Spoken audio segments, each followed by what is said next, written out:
Blog Talk Radio. Here we go.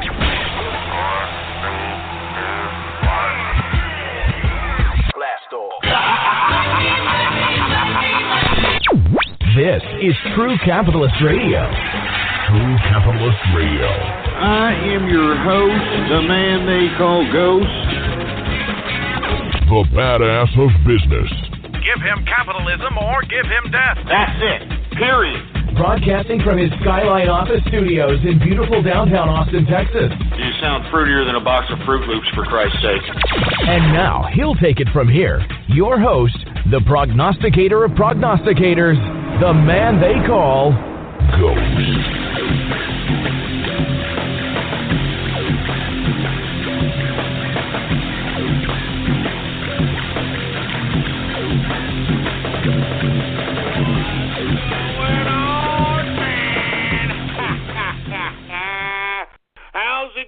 Folks, and thank you very much for tuning in with me to another edition of the True Capitalist Radio broadcast.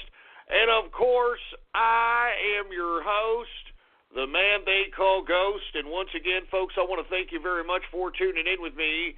Before we get started, I'd like to remind everybody this is episode number 533. Episode number 533 for all the folks that are keeping track of the True Capitalist Radio broadcast. And before we get into anything else, I'd like to ask each and every one of you to please spread it around like wildfire and let everybody know that True Capitalist Radio is in effect and in the house. And we are live every Monday, Wednesday, and Friday, 6:30 p.m. Central Standard Time, right here on the official website of the True Capitalist Radio broadcast, and it is blogtalkradio.com/ghost. That's blogtalkradio.com/ghost. And of course, if you have not done so, folks, please follow me on Gab, the last bastion of social media on the internet. Gab, you can get to there by typing in your browser gab.ai. And you can find me on there under the name Politics Ghost. All one word, no underscores. Politics Ghost is the name to follow on Gab. And by the way, folks, once again, spread this link, all right? Make sure this link is spread in the face of all those Silicon Valley oligarch social media sites, folks, because we need to spread the truth and not this fake news that is bombarded in each and every one of the so-called legitimate avenues of trying to obtain information. Now, with that being said, folks, before we start getting into the massive crypto contraction that we had in the past couple of days and how we're starting to rebound from that, just as I prognosticated on my Gab, I want to talk about what we're going to discuss after the financial hour, and we're not going to get that extensive. I know the last episode we got a little too extensive in the financial hour, so we're just going to make sure to break everything down as quick as we possibly can. But I want to let everybody know what's in it for the next 3 hours, baby. We're a 3-hour broadcast. So in hour number 2, we're definitely going to talk about our president, the greatest president in the United States history, the modern-day George Washington. I'm talking about President Donald Trump. It's as if the media was just completely disgusted at the fact that the president was in excellent health. So we're going to talk about that. We're also going to talk about how Lindsey Graham and Dick Durbin tried to manipulate the president of the United States on DACA, and we're going to see what's up with that. I mean, this Friday is the deadline on how long the government is going to be funded. And you have the Democrats over here trying to say that they're going to attach the budget to DACA or some kind of garbage. So we're going to see what's going on there, all right? We're going to see what's going on, all right? Now, with that being said, we're going to continue and talk about how Trump, did he have his fake news awards? Because I really want to see them. If they happen to be coming on while the broadcast is happening, please let me know, because we're going to listen to them, because I definitely have been looking forward to that. Trump is having his own Trumpies like the ghosties. Anyway, we're going to talk about how Steve Bannon testified in front of the House Senate Intel Committee and how he refused to answer any of the questions.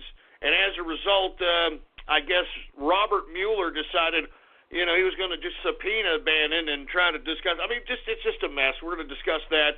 We're also going to talk about how the Department of Homeland Security is trying to work with the Department of Justice in conjunction with ICE in an attempt to try to arrest some of these California local and state officials who refuse to oblige America's immigration laws and continue to provide sanctuary cities for illegal immigrants.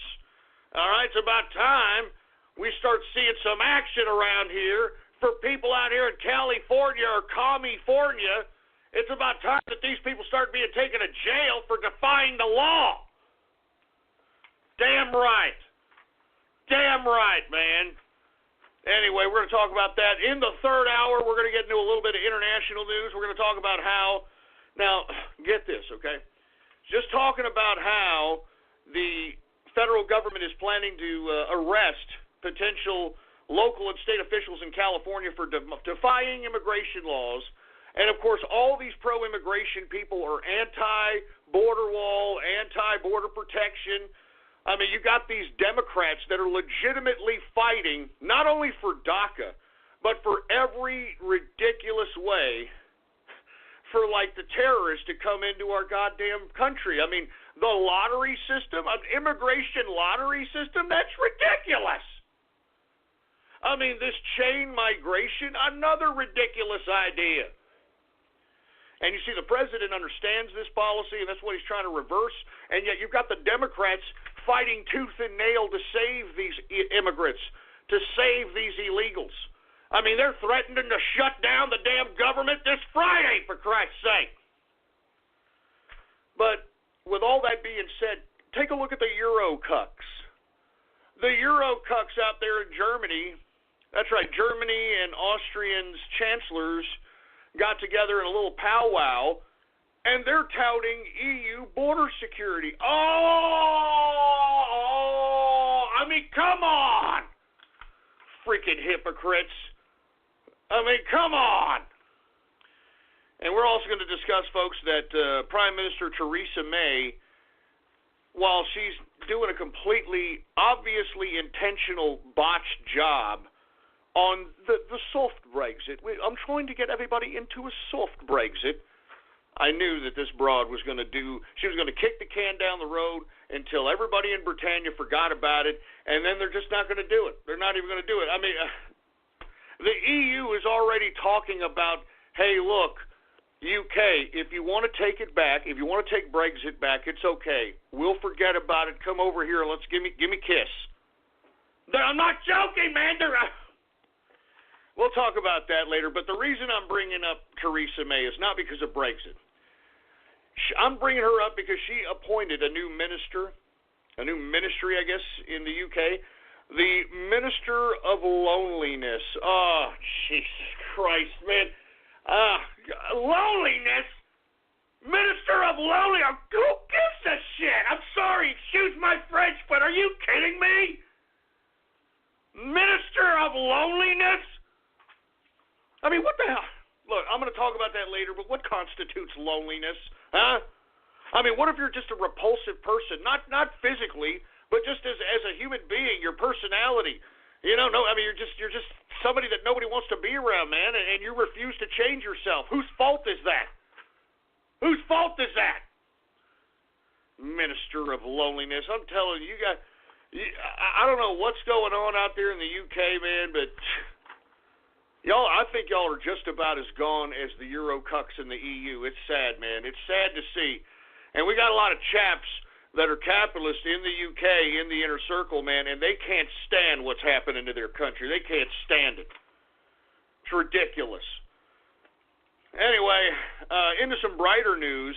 While the mainstream media tried to talk all kinds of garbage about Donald Trump and his diplomatic methods with North Korea and tried to say, oh my God, he's putting us on the brink of nuclear war through Twitter. He's not taking his office serious. And well, you know what, folks? All the posturing, all the banter, all the saber rattling, everything that you want to constitute what Donald Trump did, it yielded more than almost 30 years of diplomacy. Do you understand me? I mean, and that's what these Democrats and all these damn bureaucrats in the swamp out there in D.C., they don't want Donald Trump to show up all the years that these people haven't been doing a goddamn thing. They don't want Trump to do that. And we talked about it on the last show. That's why I think these people in Hawaii accidentally pushed the switch to have that false emergency alert that a missile was coming in so that they could force Trump to go, I don't know what, to have a face-to-face with Kim Jong-un for what? Let me tell you something. What Trump did yielded way more than almost 30 years of goddamn diplomacy. And if y'all haven't read, I mean, North Korea and South Korea, I mean, this is a big deal, all right? This is a big deal. They plan to march together at the beginning of the Olympics, at the opening of the Olympics that's going to be held this winter, the Winter Olympics in Korea, South Korea. I mean, can you believe this? I mean, this is unbelievable. I mean, you know, we're going to talk about this later, folks, but why isn't the mainstream media talking about this? I mean, the North Koreans are actually, like, wanting to have some kind of a connection with South Korea, and they're going to utilize the Olympic Games as a means of mending fences? And what did it take to culminate this unprecedented event? It took Donald Trump. That's what it took. It took a capitalist with some balls out here and not some stupid, dumb, bureaucratic idiot that knows nothing but how to blame everybody else for their own incompetence. Haven't you noticed that? These goddamn Washington, D.C. scumbags, that's all they're good for. Every time they're on the boob tube, they're blaming somebody else for their own incompetence. And it makes me sick. And if they're not doing that, they're doing a Cory Booker. Did you see Cory Booker when he was, I don't know, he was questioning the Department of Homeland Security head during a testimony on the, I forgot what they were having a cross-examination over, but I think she was testifying in front of the Judiciary Committee, House Judiciary Committee, if I'm not mistaken. I forgot which committee. There's so many committees out here. I mean, that's what makes our goddamn government ridiculous at times, folks. All this bureaucracy, all this crap, all this banter. If y'all didn't see Cory Booker and how he treated the woman, by the way, the woman Department of Homeland Security head, he acted like a complete overdramatic piece of substandard Theater 101 garbage. And the reason I say this, I mean, if you want to see what someone looks like when they're completely disingenuous and trying to pass themselves off as they give a crap, take a look at Cory Booker and his exchange with the Department of Homeland Security here recently. I mean, that was the most disingenuous garbage I've ever seen in my life. But you see, that's what the damn leftists, that's what they bank on. All right? That's what they bank on. They bank on the fact that, hey, look, I'm going to act like I really care, you know? And I'm going to act like I'm getting upset. I'm going to act like I have tears of rage. Because you just have no compassion. You have to shut up, Cory Booker. And you know what? I'm sorry. Look, as much as I do not like the white nationalist movement and the alt-right movement, who are all a bunch of closet socialists anyway, I hate the whole idea of this black separatist, Black Lives Matter, utilizing race as a method to divide people. And it's assholes like Cory Booker and Barack Obama's, and it's these light-skinned mulattoes, with all due respect, okay, that always try to seem to stir up the racial pot. Never do I actually see some actual black people not necessarily stirring up the pot, but actually articulating their grievances in a public capacity. I mean, haven't you noticed that? I mean, take a look at what was that NBA player, Steph Curry? Steph Curry, I think his name is. I mean, this guy is whiter than me. All right? I mean, seriously, I mean, I'm freaking white, man. I sunburn within like 5 minutes when I go outside. This guy is whiter than me, for Christ. This guy is vanilla bean, baby. This guy is vanilla bean. And because he's got kinky hair and somewhere along the lines he's like 0.50 black or something, all of a sudden that just justifies Steph Curry to act blacker than. And when I mean blacker, I'm not talking about black in a stereotypical sense. I'm talking about how Hollywood portrays blacks in the movies. You know?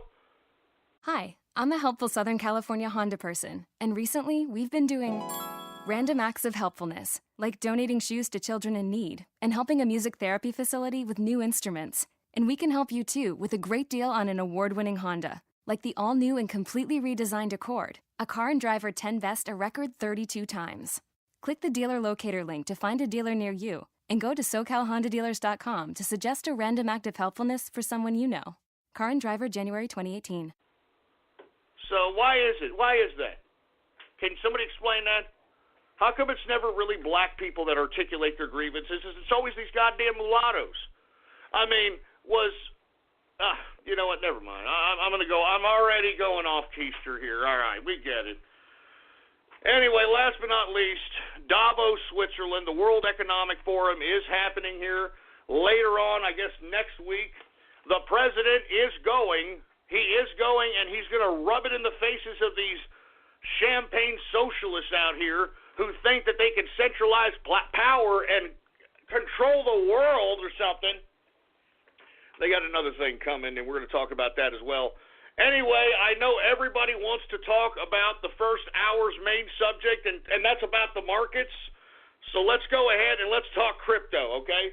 Now, for the past couple of days, for you folks that are in the crypto market, I'm pretty sure you know this by now, but those that haven't, we have seen a major contraction that has lasted about 48 hours. Major contraction where you're seeing 30%, 25%, 35%, and I'm talking minus. I'm talking negative. I'm talking all red for the past 2 days. And, you know, whenever I see this, folks, I've seen already a few of these in these crypto markets. And I'm going to tell you what's causing this.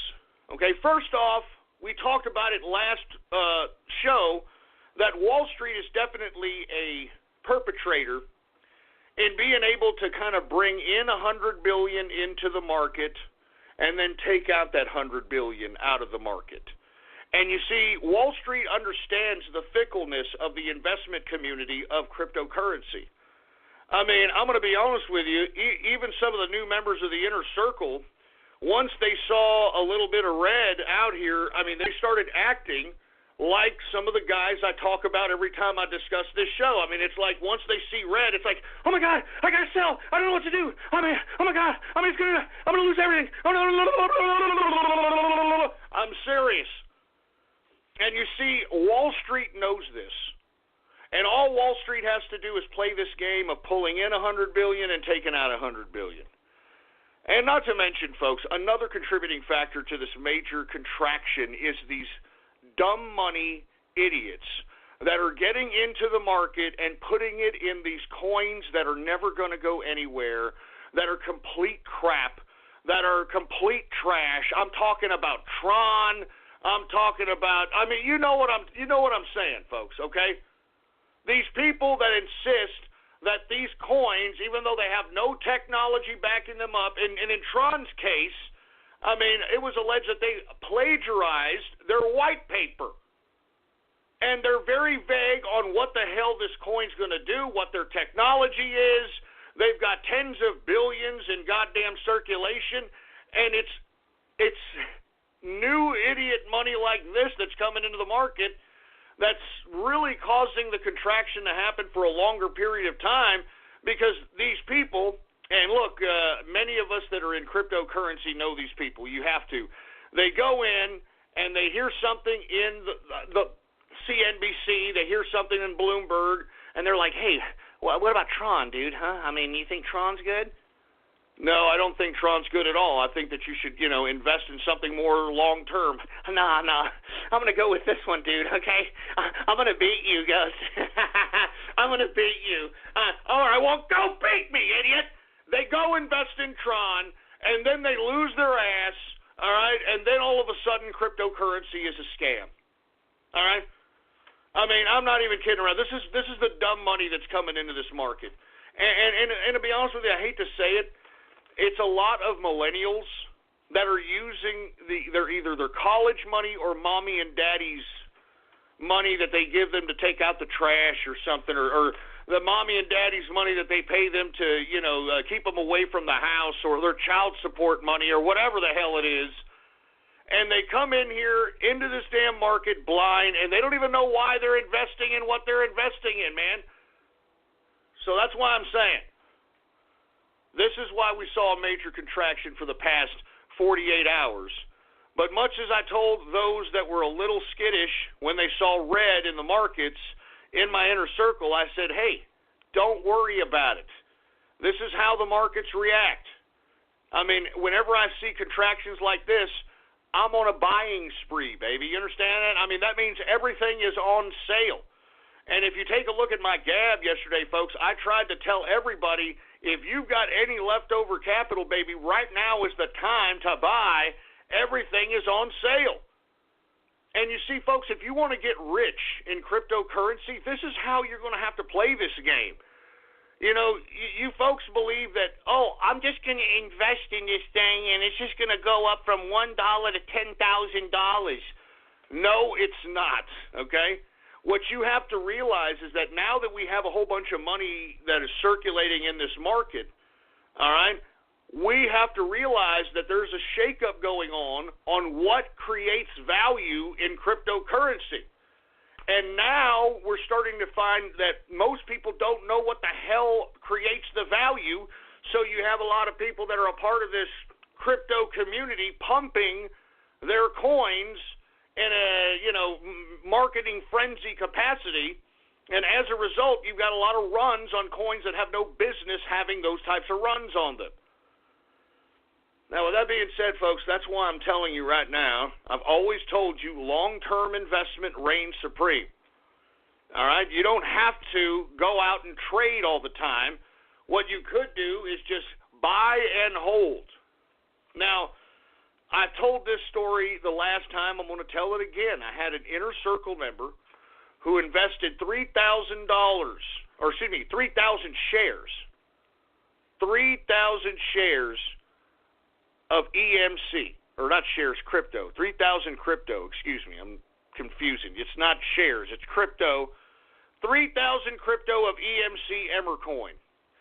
All right, he bought it at $1.15. The damn thing went down to 60 cents, okay? And what was cool about this guy is that at first he was a little like, oh, man, I lost my money, man. I don't know what the hell's going to happen, man. Should I sell? And I told him, look, don't sell. This is a good coin. This is not a coin that's just come lately and it's just a cryptocurrency. They have integrated blockchain technologies that they plan to integrate their coin in, etc. And you know what? This person trusted me and said, you know what, Ghost, I believe you, man. And I'm looking at what you just suggested. I'm looking at all the facts, and you know what? You're right. And you know what he did? He left those 3,000 shares alone and didn't think about them because, look, you do not lose money until you sell the shares or sell the crypto, either one. You don't lose money until you sell.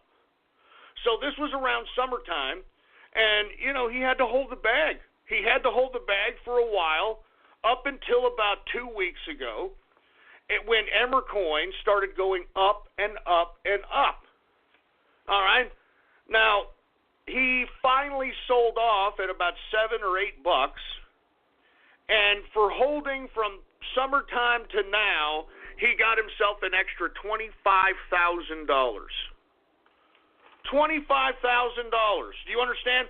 By not doing anything but just keeping it there and leaving it the hell alone. And why did he know that it would be okay if he left it the hell alone in there? Because he did the research and he knew that it was a good coin. So that's why I keep telling you folks that are out here that are, investing, and then you see it go down in red, you see it go below what you invested in. Look, this is a game where if you know the exact bottoms of this market all the time, then you're either a psychic or you're rigging the game. No one knows the absolute bottoms of every goddamn crypto or stock. I mean, if everybody knew that, then this would be communism, and none of us would, be profiting.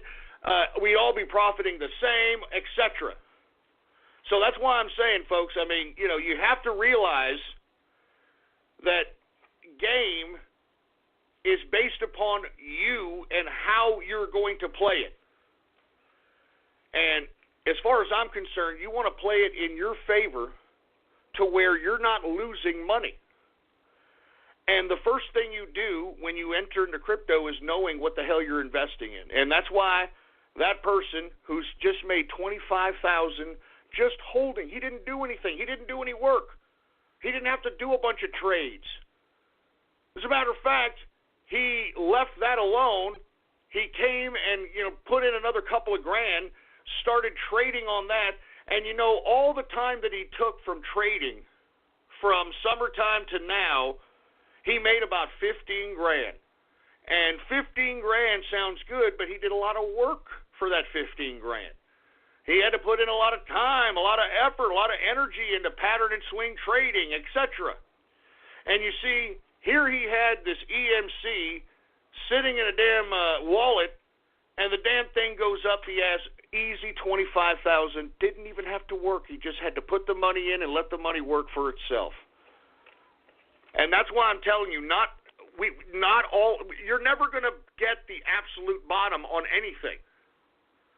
You're never going to get the absolute bottom on the cryptocurrency. You're never going to get the absolute bottom on a stock. And if you do, well, God, man, that's props to you.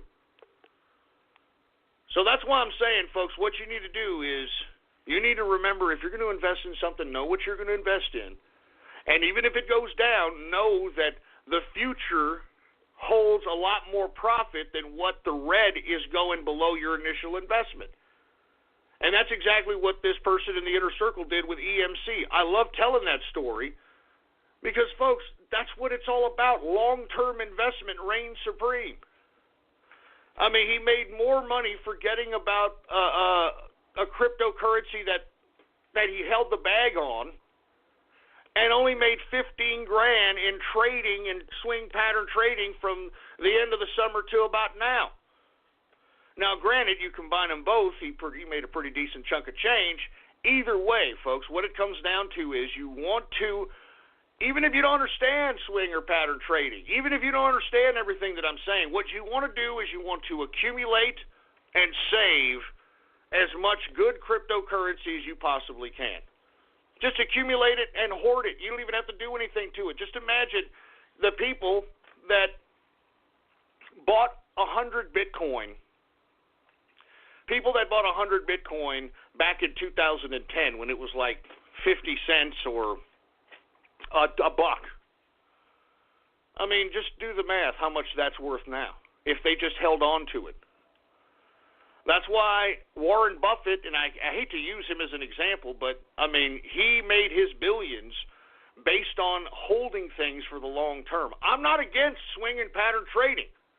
But whenever I tell you, folks, if you're going to swing and pattern trade, make sure to take that liquidity and put it into a cryptocurrency that is going to be for the long term. You know? I mean, don't get me wrong. I mean, there's easy liquidity in this volatile market to get easy money, but don't bet on that. If you've got that liquidity, transfer it into something that you're holding for the long term. Now, let me explain something to you folks. While everything was going down yesterday, folks, guess what was going up in price? 42 coin. 42 coin, folks, okay? Now, what was happening? While everything was going down in the market's realizing that, oh, crap, Ghost is right. I need to kind of parlay my goddamn crypto that I've got floating around in some of these goddamn accounts out here. I got to consolidate it, throw it into 42 coin while this contraction's happening, so I don't lose all the goddamn liquidity that I made from swing and pattern trading. So as a result, yesterday 42 coin went as high as $100,000 yesterday a coin. And why? Because, folks, what have I told you about 42 coin? All right? It is a long-term investment right off the bat. And that's another thing, folks. I mean, me, the Inner Circle, we're long on 42 coin. So while most of our portfolio in the altcoins was down because of the contraction, folks, we were still profiting for the day on our portfolios because we own mostly 42 coin. It's a major investment in all of our portfolios in the Inner Circle. So we were actually profiting yesterday. I'm not joking. This is what portfolio diversification is, man. I mean, we were actually profiting. I mean, whatever was in the red on our altcoin portfolios, man, 42 coin was carrying it up, and we were still in the green no matter how much the other side was in the red. Do you understand? It is a long-term investment. It is a hedge against contractions, and it's a great pattern or swing trading play, folks. 42 coin, all right? I don't want to plug it, all right? You can go ahead and take a look at it if you want. Let's take a look at some crypto here, and I'm going to try to be as quick as possible. But I want you all to know that yesterday, and not to mention right now is a decent time to buy, if you want my opinion, all right?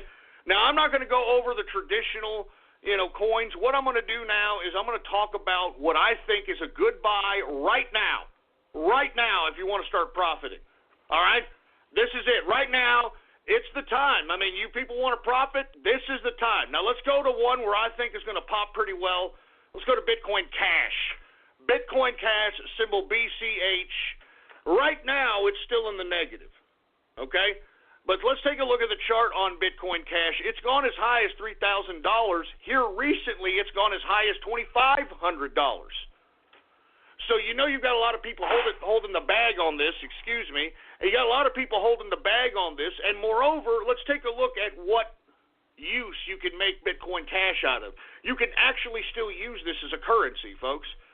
I mean, it's got a quick transaction time, low transaction fees. It's actually better than Bitcoin itself. And I believe that there's a good 1,000, maybe even 1,500 a coin to be made on Bitcoin Cash since this contraction here. So I would take a look at Bitcoin Cash right now. All right? All right, symbol BCH is the symbol. All right? Go ahead and take a look at it. The market capitalization for Bitcoin Cash is $28 billion in market cap. We've got 16.9 million in circulation. And in the past 24 hours, it has gone down 4.29%. The current price for Bitcoin Cash, and check this out, folks, it's pretty cheap compared to its previous prices, $1,713.37 per Bitcoin Cash. Okay? Good price if I don't say so myself. Let's continue going. Another one I like, folks, is Quantum. I'm not just saying that because it's a considerable portion of my portfolio, but because, in my opinion, folks, every time Quantum releases great news, it's in the middle of a contraction. I mean, it just signed with Starbucks, South Korea. I mean, it just signed with 360. It's literally the Asian Bitcoin at this point in time. I mean, just look it up and do the research for yourself. Symbol QTUM. Current market cap right now is $2.6 billion. Current circulating supply is 73.8 million in circulation. In the past 24 hours, it's gone down 1.03%. But let me tell you something. Right now is a buying time for it. Current price, $42.38 per Quantum at this point. As a matter of fact, if you are looking at the more Western markets, you can get it as low as $35 right now. And by God, folks, I'm telling you this right now, this is going to be at least a few $100s a coin by summertime. And that's just based on the technology. Once again, it's its own token. It's not based off ERC20. It's its own token. It has its own smart contract integrated into the core Ignition wallet. And not to mention, the wallet itself has the ability to accept other tokens to store in that wallet. I mean, this is really, really a decent coin here. All right? So with that being said, I would truly like to say that this is a definite long hold here. I love Quantum. If you take a look at the influence it has in Asia, just wait and see what's going to happen here in the future, baby. All right? QTUM is the symbol on that one. Another one I would like people to look at this point is Rayblocks, folks. Rayblocks, and the reason I'm picking this one is based upon the chart analysis. If you take a look at it, the symbol on this one is XRB. XRB is the symbol. Take a look at the chart on this one. All right, you're catching this one on a major dip as the volume started going right to this coin. All right. Now the highest it's gone up to is about 32, maybe about $33. Okay. Let's take a look at this one right now. This one doesn't look too bad as a buy at this point in time. Rayblocks XRB. The current market cap is $2.2 billion. The current circulating supply is 133 million. Let's take a look at the total supply on this one. No, that's it. 133,248,289. That is pre-mined. That is the max supply. That's all it. It's all out there. 133,248,289 Rayblocks XRB in circulation. Not too bad. Already all pre-mined. It's gone up in the past 24 hours 9.04%. Current price for Rayblocks $16.82 per Rayblocks XRB, folks. Okay, take a look at that. I definitely like Zcash at these prices, folks. If you don't, well then good God. Let's take a look at it. Symbol ZEC. The current market capitalization is $1.5 billion in market cap. The current circulating supply for Zcash is 3 million, folks. 3 million in circulation. What did I tell you? I love low circulating coins, and moreover, I like Zcash because it's got a privacy component in it. You understand? It's got a privacy component in it, and privacy coins are going to be in vogue here pretty soon if they're not already. Okay? 3 million in circulation. In the past 24 hours, Zcash has gone down 1.86%. Current price for Zcash is very on sale, $491.67 per Zcash, folks.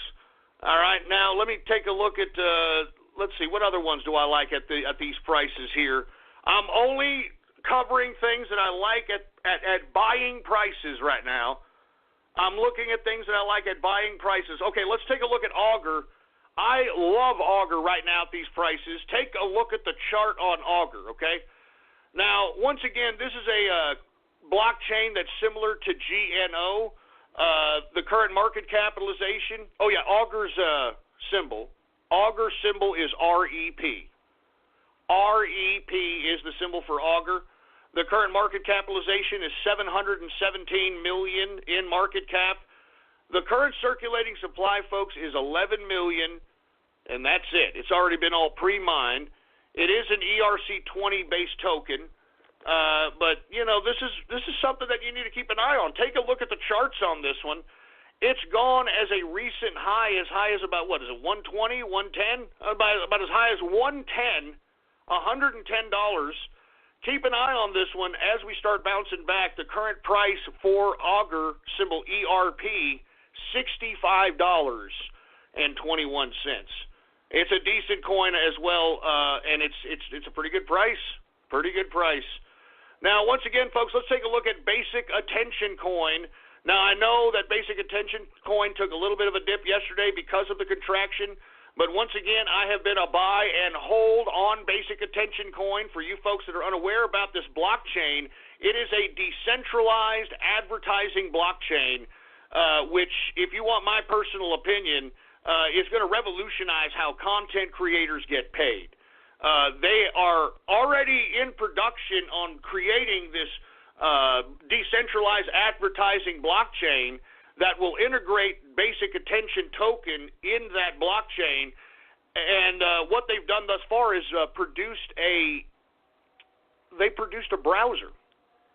They've produced a browser, folks. It's called Brave, and it's going to integrate its basic attention token coin with its browser. Now, from what I understand, folks, what they're going to try to do is not only decentralize advertising so that there's no more of this, advertisers complaining that they don't want their advertising to be shown here or whatever the case might be, but moreover, they're going to pay people to start seeing advertisements. Why not, right? They're going to pay people to start seeing advertisements, and how the hell they're going to pay them? They're going to pay them with basic attention token. All right? And I think it's a brilliant idea. And moreover, I don't want to get into the whole detail. You can view it yourself. I don't want to take too much time. Basic attention token, BAT. And once again, this is the only token. This is the only coin that has actually been to Facebook's campus. FYI, I don't know what the hell that means, but I like this one, folks. I think this is a buy and hold, and I think that we could see this go up to, who knows? That's why I'm a buy and hold on this one. I'm a buy and hold, especially at these prices. Let's go ahead and take a look at it. $629 million market cap.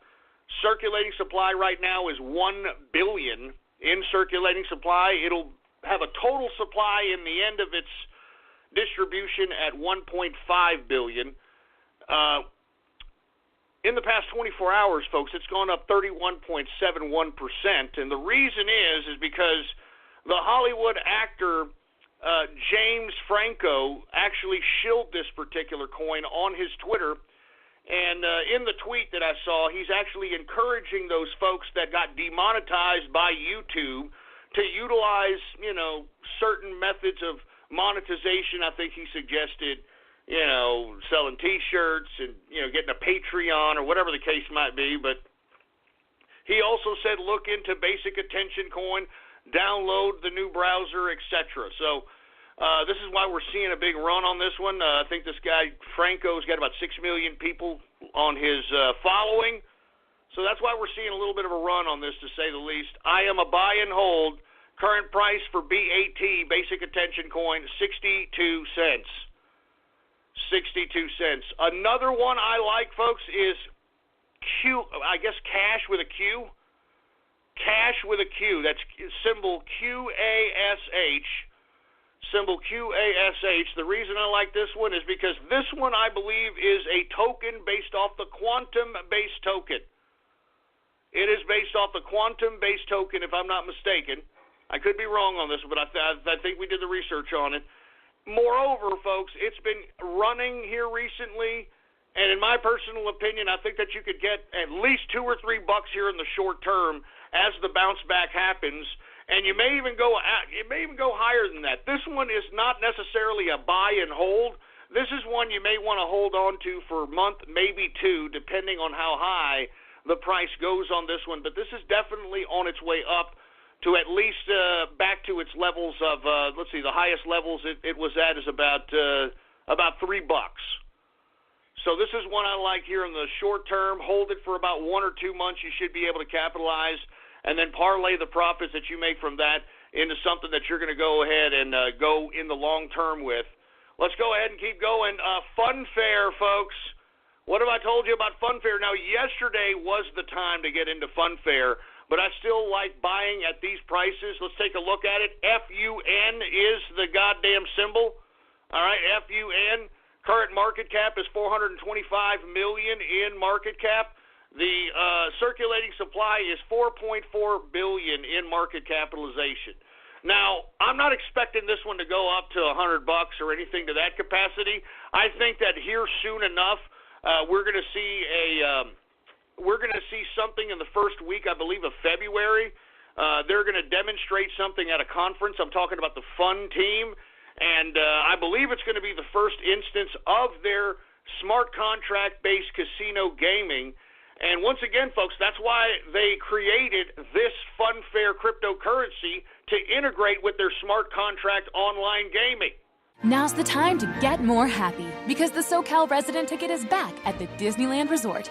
Save up to 25% on select multi-day tickets, and with more savings, you get more excitement, more joy, and more magic. There's no better time to get more happy. Visit Disneyland.com/SoCal or click on the banner for details. Savings based on non-discounted price for the same ticket. Valid for residents in select SoCal zip codes with valid ID. Tickets expire May 24th, 2018. Restrictions apply. So, with that being said, folks, I'm a buyer even at this price. Once again, current price, well, look, the past 24 hours, let's take a look at how much it's gone up. 12.29% increase. Current price for Funfair, 9 cents, folks, 9 cents. Let me give you all one more before we go into the stock market and run down through that very quick. I want to give you guys one more buyer here that is on the cheap that maybe you guys can entertain here. Let me go ahead and look through the big board. What's a cheap one here? How about Civic, folks? I actually like Civic, especially now that it's dropped down below $1. It was actually spent some time above $1. That symbol CVC. It is a blockchain based exclusively integrated into civil service type applications. It is definitely geared towards municipal governments, state governments. So it's a blockchain geared towards that demographic. Now, with that being said, I like the circulating supply. I like the current price on this one. The blockchain doesn't sound too bad.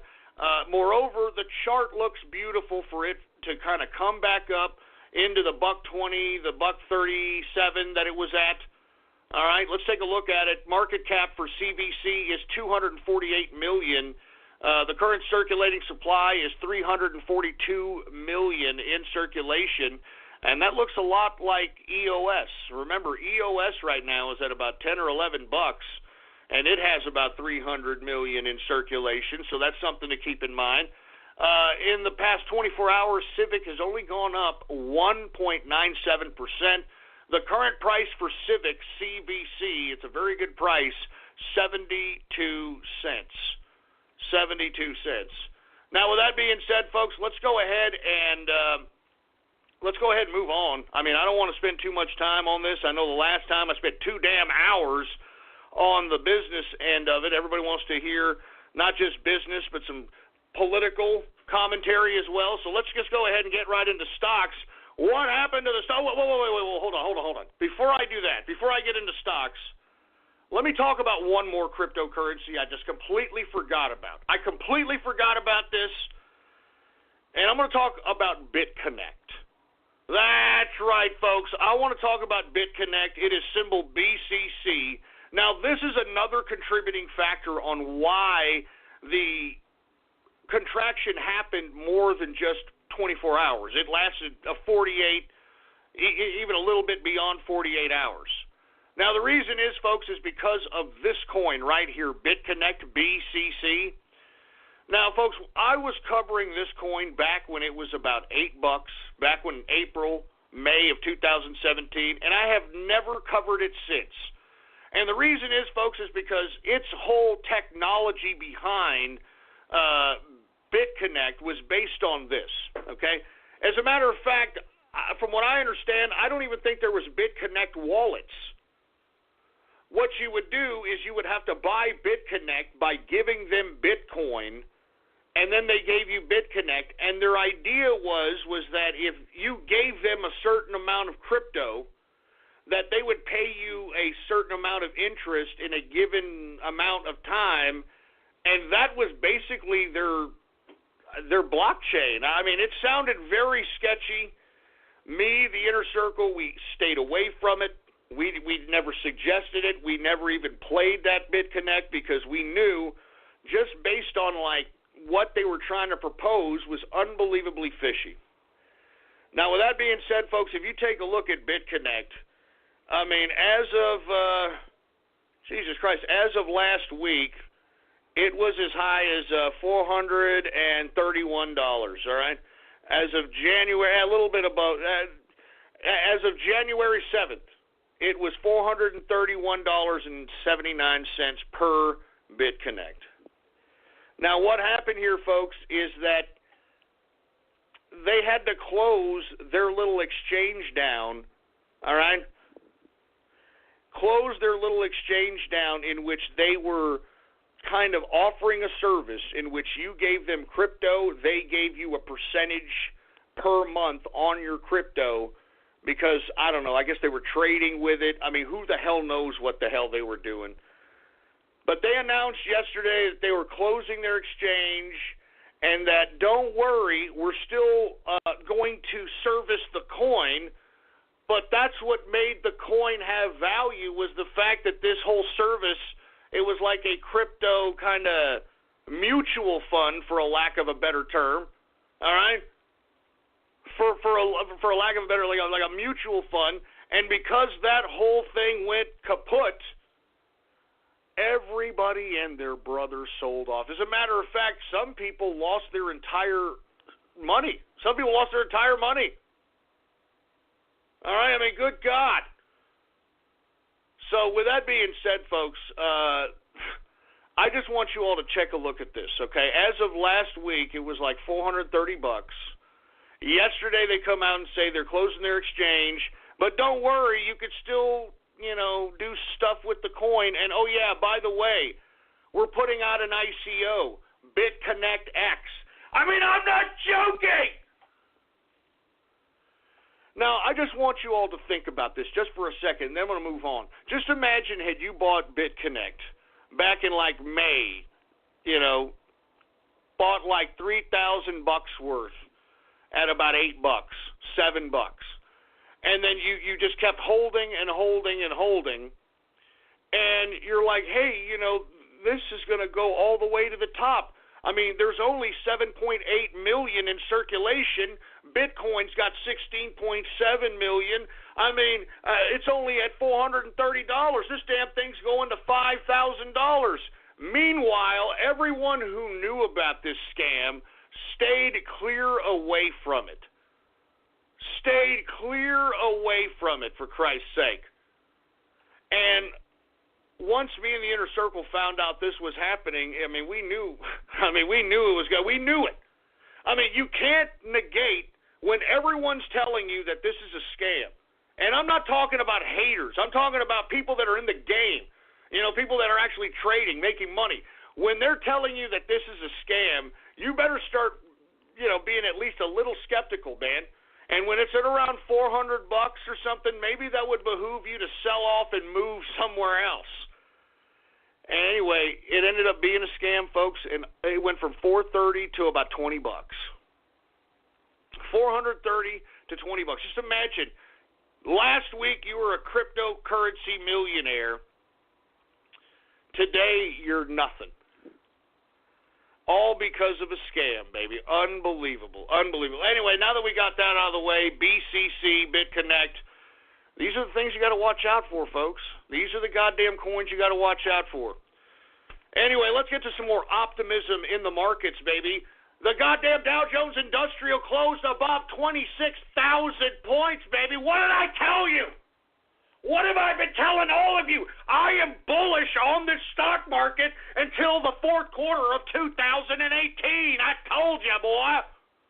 And I hope that some of you folks that are out there that are a little apprehensive on getting into this crypto thing are accumulating, at least in a value investing capacity, high-yielding dividend blue-chip stocks, okay? Now, let's say you're just somebody who doesn't like a lot of risk but still wants to, get paid, still wants to capitalize. High-yield blue-chip dividend stocks. What that means is, and I hate to repeat this, folks, but it bears repeating, if you buy a high-yield dividend blue-chip stock, it means not only are you buying the stock and gaining value if it goes up in price, but every quarter you will be paid a dividend per share that you own in your portfolio. So, that's why it behooves people to kind of entertain a value investing strategy.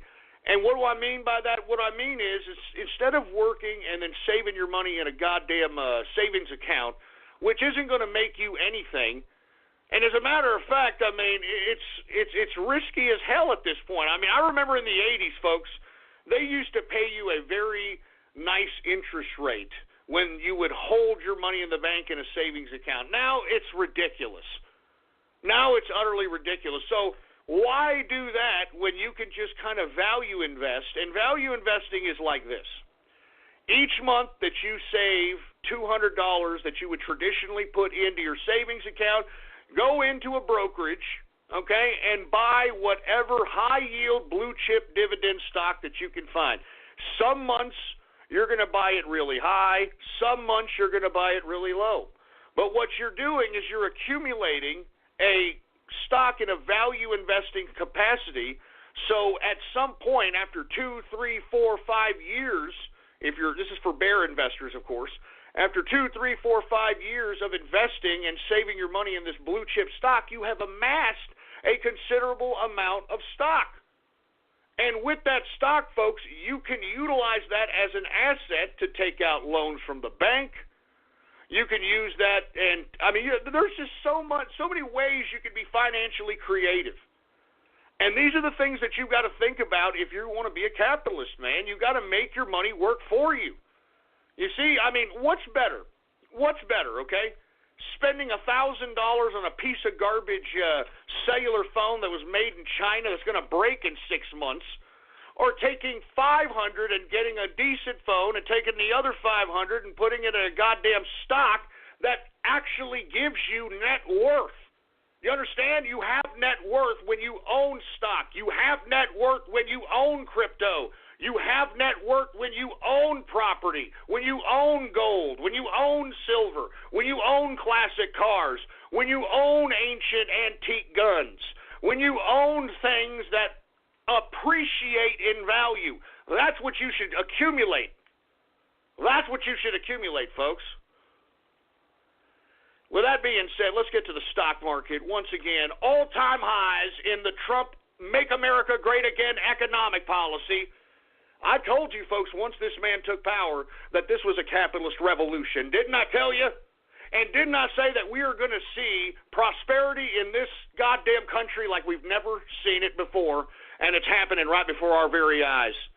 Let's take a look at the Dow. The Dow Jones Industrial is up 322.79 points on the day, a percentage increase of 1.25%, closing out the Dow at 26,115.65 points for the Dow Jones Industrial. That is the highest close to date, baby. Good God, man. The Make America Great Again economic policy, baby. Remember it. These stupid goddamn champagne socialists in the media ain't going to highlight this, boy. Trump made this happen, baby. The capitalists made this happen. Let's get to the S&P 500. It is up today 26.14 points, a percentage increase of 0.94%, closing out the S&P at 2,802.56 points for the S&P 500. The NASDAQ, oh my God, up 74.60 points, a percentage increase of 1.03%, closing out the NASDAQ at 7,298.28 points. Good God, we're in the Trump economy, baby. Doesn't it feel good? Anyway, with that being said, let's continue going on with the commodities, shall we, folks? All right. Now, commodities, once again, if we do see any in the green, it's because our dollar is not doing as nice as we like. And the reason the dollar is not doing as nice as we like is because of a lot of factors. We discussed China wanting or threatening not to buy treasuries, which could potentially raise interest rates in the bond markets and the treasuries. We also have, folks, this garbage in Washington, D.C. about the budget. Now, for you folks that are unaware, I mean, the Congress needs to come to grips with itself and try to culminate a budget so that the president can sign And, unfortunately, you have Democrats playing politics with illegal aliens. I'm talking about these people, the supposed kids from DACA. They're utilizing this issue as a means of holding hostage funds that need to fund regular government activities. And this is what the Democrats are doing. Now, I think that the Republicans are a little apprehensive in challenging the Democrats when and look, if we don't come up with a budget this Friday, folks, the government shuts down. The government shuts down. We've been through this before. But you see, folks, I think the Republicans are going to crack because they're already proposing, and I hate to bring this up now, but they're already proposing a continuing resolution to fund the government until February 16th, a couple of days after Valentine's Day. How cute. And, we can't keep kicking this can down the road. And look, you know what they're capitulating to? They're capitulating to allowing the WIC program. This WIC program that the president kind of wanted to do away with. Well, just in this continuing resolution, just to continue the government funding to next month, February 16th, they're trying to give the Democrats a 6-year full budgeted WIC program just so that they could sign this goddamn continuing resolution until February 16th of next month. I mean, they're going to give them 6 years of CHIP funding. And for all you folks that don't know what the CHIP program is, it's, I don't know, government milk and cheese for young mothers who just decide that they're going to shit out children and not figure out how they're going to pay for them.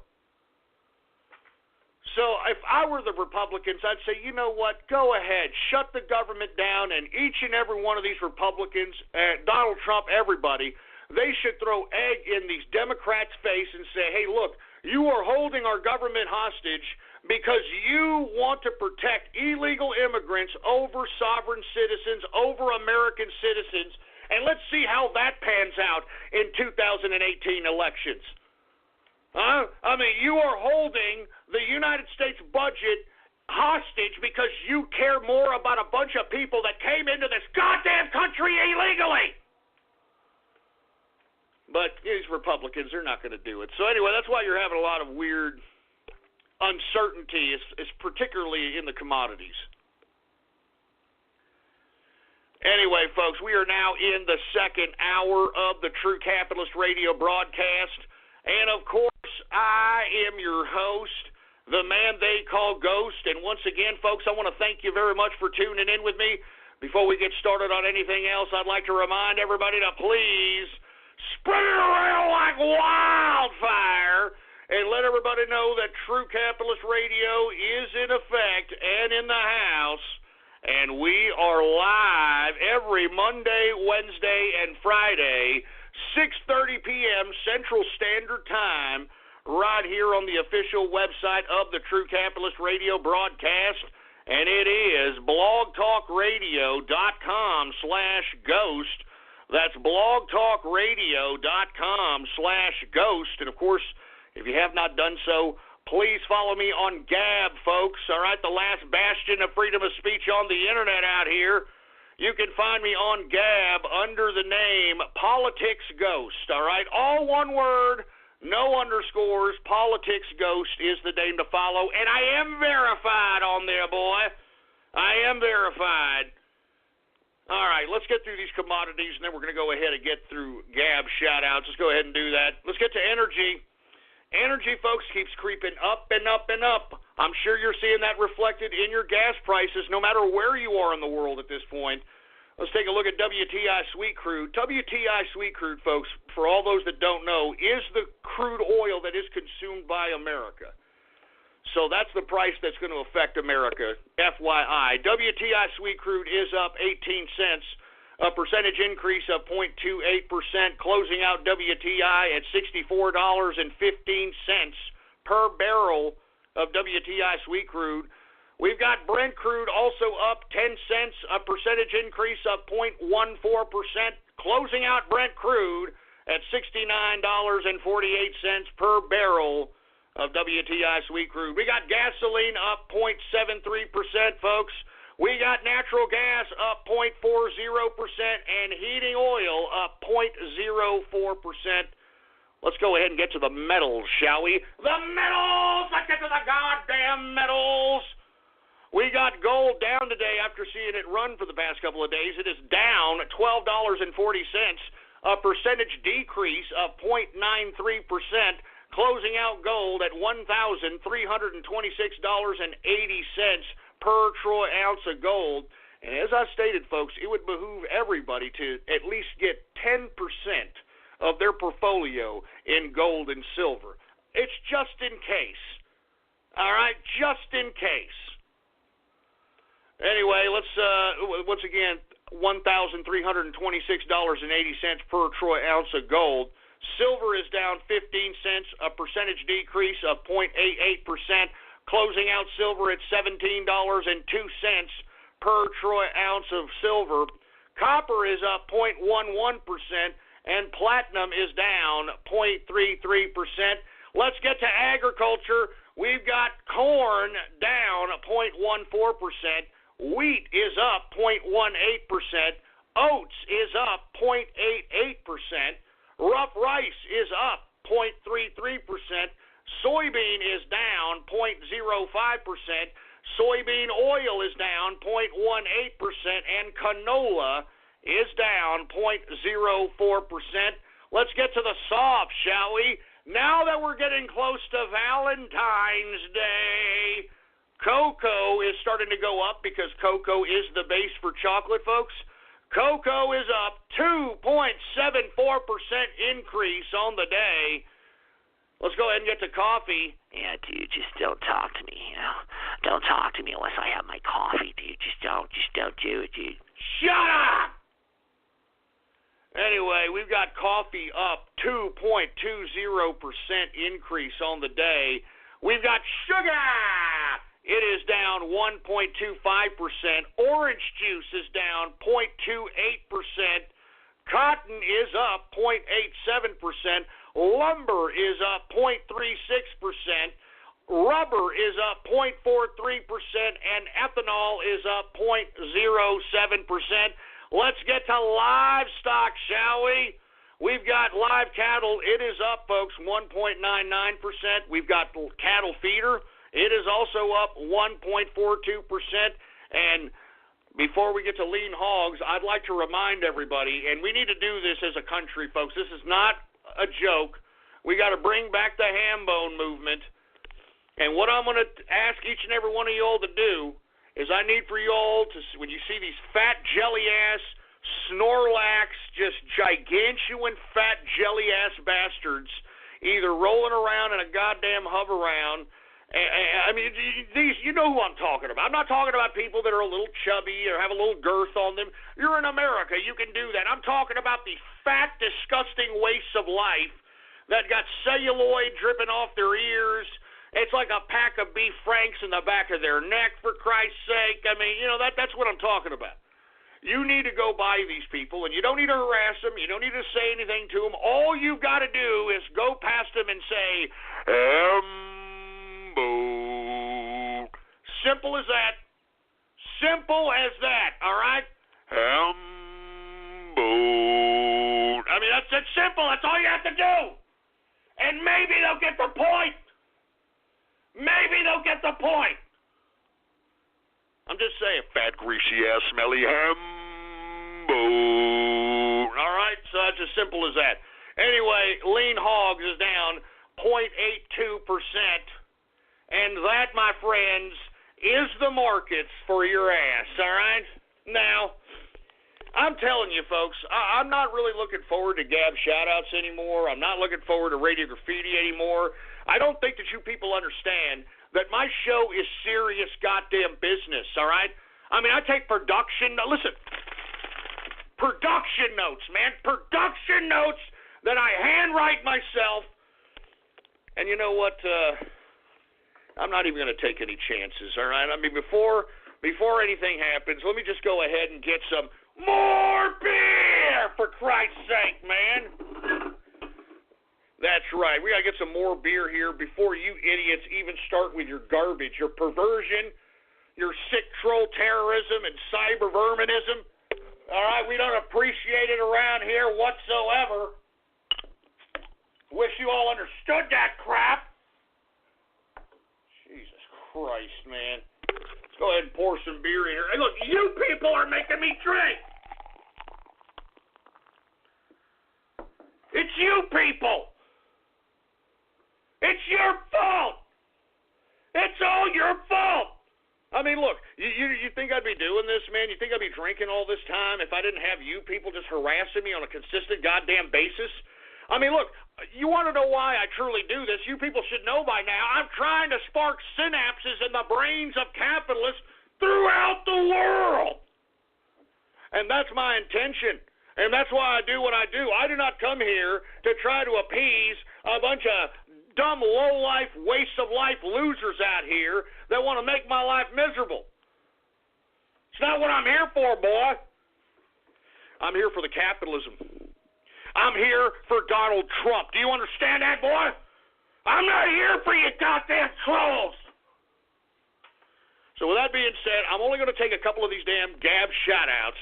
And, of course, if you want a Gab shout-out live right here on the broadcast, all you've got to do is go to my Gab account and re-Gab, or, like. You have to like the post that states, True Capitalist Radio is now live. Listen in now. If you like that post, I will give you a Gab shout-out live right here on the broadcast here and now. Do we have any Gab shout-outs to be had here, engineer? All right. Well, with that being said, let's go ahead and get to some Gab shout-outs right now. Who do we got here? I'm not saying that disgusting name. Bernie, I'm not saying that. Look, you idiots that are trying to make me say racist things, stop it. Stop doing that crap. Jesus Christ. Texas in ice. Yeah, real funny. Jeff Albertson, whoever the hell that is. Oy vey. Jesus Christ. We got Soggy Taters in the house. We got the novelist in the place. We've got Terry Hammond. I don't even know how to pronounce that name, for Christ's sake. We got I'm not gonna say these stupid, dumb, racist names, man, all right? You people are racist. We've got Blackjack Capitalist. We've got There's No Black in a Rainbow. What the hell is that? What the hell is that supposed to mean? What the hell is that supposed to mean? Anyway, we got War Game Capitalist in the house. We got Passion Fruit in the house. Nagin in the house. Jim Cramer. Yeah, that ain't the real Jim Cramer, that pump and dump asshole. That ain't him. Shut up. We got BN King in the place. We got Ugandan Warriors of the Texas Mortars. What the hell is... What the hell does that mean? Jesus Christ. The Capitalist Prince of Darkness? Is that George Soros? Look, shut up, you idiot. Asshole. Look, George Soros is a sick maniac, man. He's a sick man. He's a real-life James Bond villain, you asshole. And not to mention, he likes socialism, boy. He likes socialism, boy. Give me the goddamn mic. See, we're already starting. You see that, boy? We're already starting on this crap, man. Look, I'm not going to say anything, man. I don't want to say anything I regret. You know, because you autists, you know, you don't forget a word. You know what I mean? Stupid. You promised, Ghost. I didn't promise nothing. Now's the time to get more happy because the SoCal resident ticket is back at the Disneyland Resort. Save up to 25% on select multi-day tickets, and with more savings, you get more excitement, more joy, and more magic. There's no better time to get more happy. Visit Disneyland.com/SoCal or click on the banner for details. Savings based on non-discounted price for the same ticket. Valid for residents in select SoCal zip codes with valid ID. Tickets expire May 24th, 2018. Restrictions apply. Jesus Christ, man. Ghost eats detergent pods. No, I don't. And by the way, where the hell did this come from? Eating detergent pods.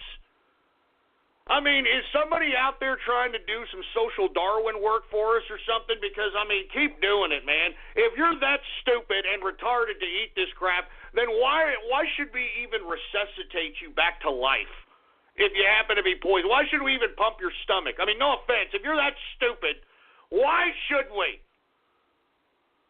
I'm just saying, why should we? Good God. Anyway, who else do we have here, folks? We're going to continue on here.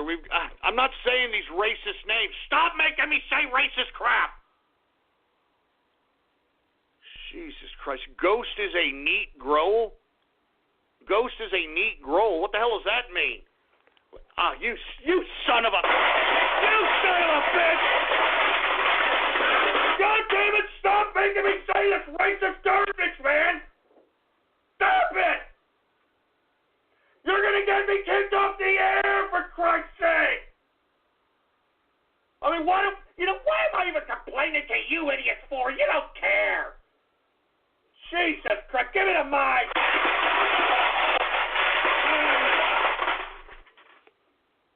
Why am I even complaining to you idiots for, man? Good God, man. Is there anybody that really wants a shout-out out there? Anyone? Jesus Christ. Mom said stop drinking, Dad. Shut up, all right? I'm not your goddamn dad. All you little freaks, I'm not your father. I'm not your damn father, and I never will be your damn father. Now get the hell out of here. I'm not going to be your goddamn daddy, boy. Jesus Christ. Who else do we have here, man? We got P-duction notes. P-duction notes. Of course, bodily fluids with you sick perverts. My little notes. What the hell are y'all talking about, man? Good God. Making nuns show their buns? What the hell are you... Making nuns show their buns? What kind of a sick crap is that? What the goddamn hell? Man, listen, I'm tired, man. I'm really tired of this crap. I'm really tired of this. Give me the mic. Jesus Christ, man. I'm really tired of this crap, man. I mean, seriously, after I do this damn broad, just this part, this goddamn Gab shoutouts, I mean, I just get jaded, for Christ's sake, man. I mean, I'm depressed. It makes me not want to do the rest of the damn show. I mean, don't you elongated foreskin-having, anal cheese-loving, bad period-smelling, chicken-eating corn boys understand that? You piss me off!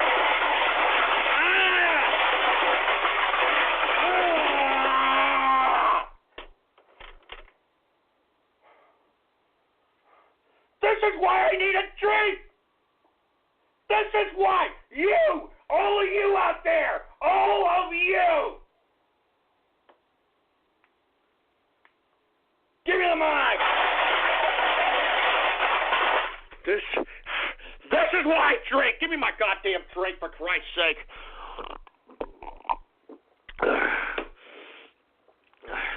That's why I drink, man. This is why I freaking drink. The autistic capitalist. Now shut up!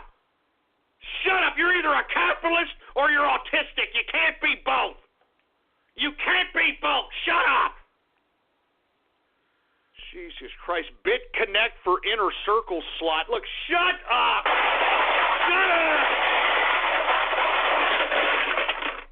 You know, I'm serious. After this stupid segment, every time after this stupid segment, I don't want to do the show. I don't even want to do the show.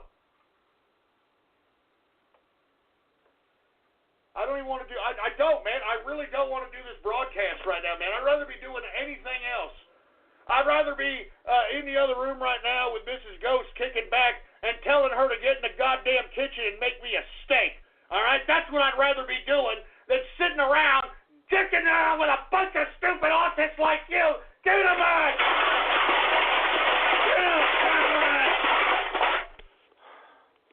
I'm serious, man. I'm serious.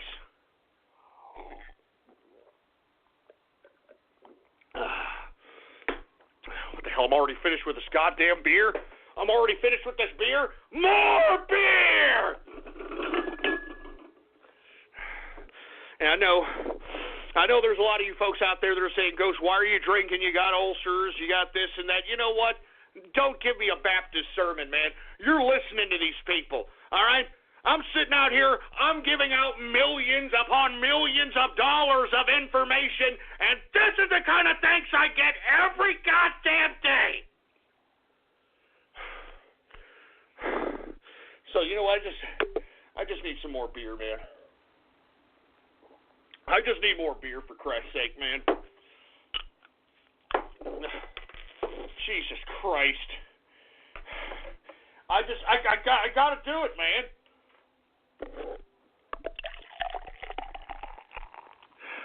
Alright, I gotta calm down, man. Jesus Christ, with these stupid trolls! I'm telling you, I don't want to do this. I don't even want to do this garbage. I don't even want to do this. What the hell is this?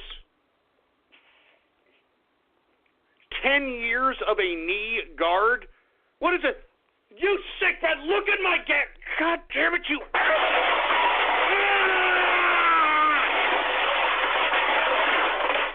Look at my dad! Check out my dad, for Christ's sake! What are y'all doing? Stop posting garbage like that, man! Stop it! Stop it! Oh my God. 10 years of me. Get in the mind!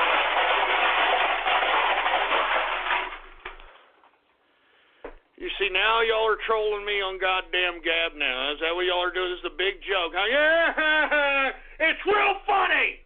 Man, y'all are racist bastards. You know that? Y'all are some racist chumps. You know that? Y'all are racist assholes. I'm telling you, I'm not doing any more. I'm not doing any more of these Gab shout-outs anymore. You all are pieces of crap. How dare you treat me like this after all the information that I give you? And did you put Alex Jones's face on my avatar? Did you put Alex Jones's face on my... No! No! No! No!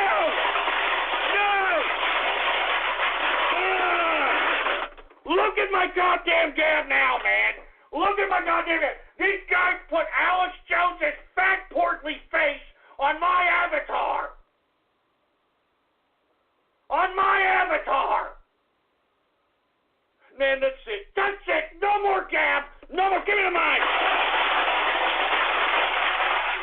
No more Gab! God damn it! No more Gab! God damn it! No more Gab!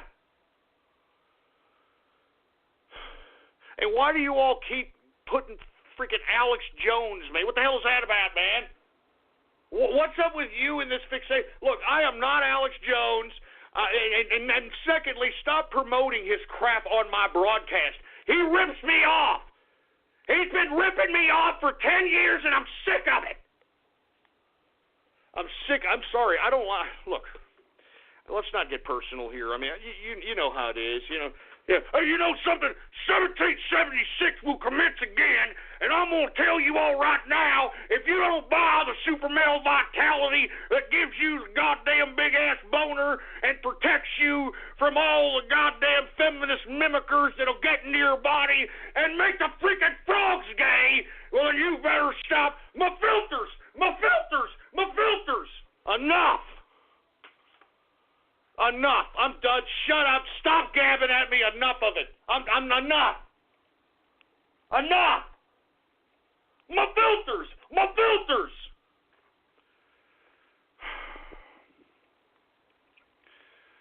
Anyway, let me move on, folks, all right? Let me move on, for Christ's sake. Oh, my God. I mean, Jesus, what is this? Is this for real? Is this a real Alex Jones tweet? I don't have Twitter. Sometimes I lift material from an obscure podcast from Texas, and it really pisses off the host. It's funny as hell. Is this for real? Look in my gap. If that's for real, man, that better not be for real, Alex Jones. You understand me, boy? That better not be for goddamn real. That better not be for real. Man, that's enough. You just shut up. That ain't real. Take that off. That ain't real. Get it off. Get it off there. It ain't real. All right, look, shut up on Gab. I'm not paying attention to you assholes on Gab anymore, all right?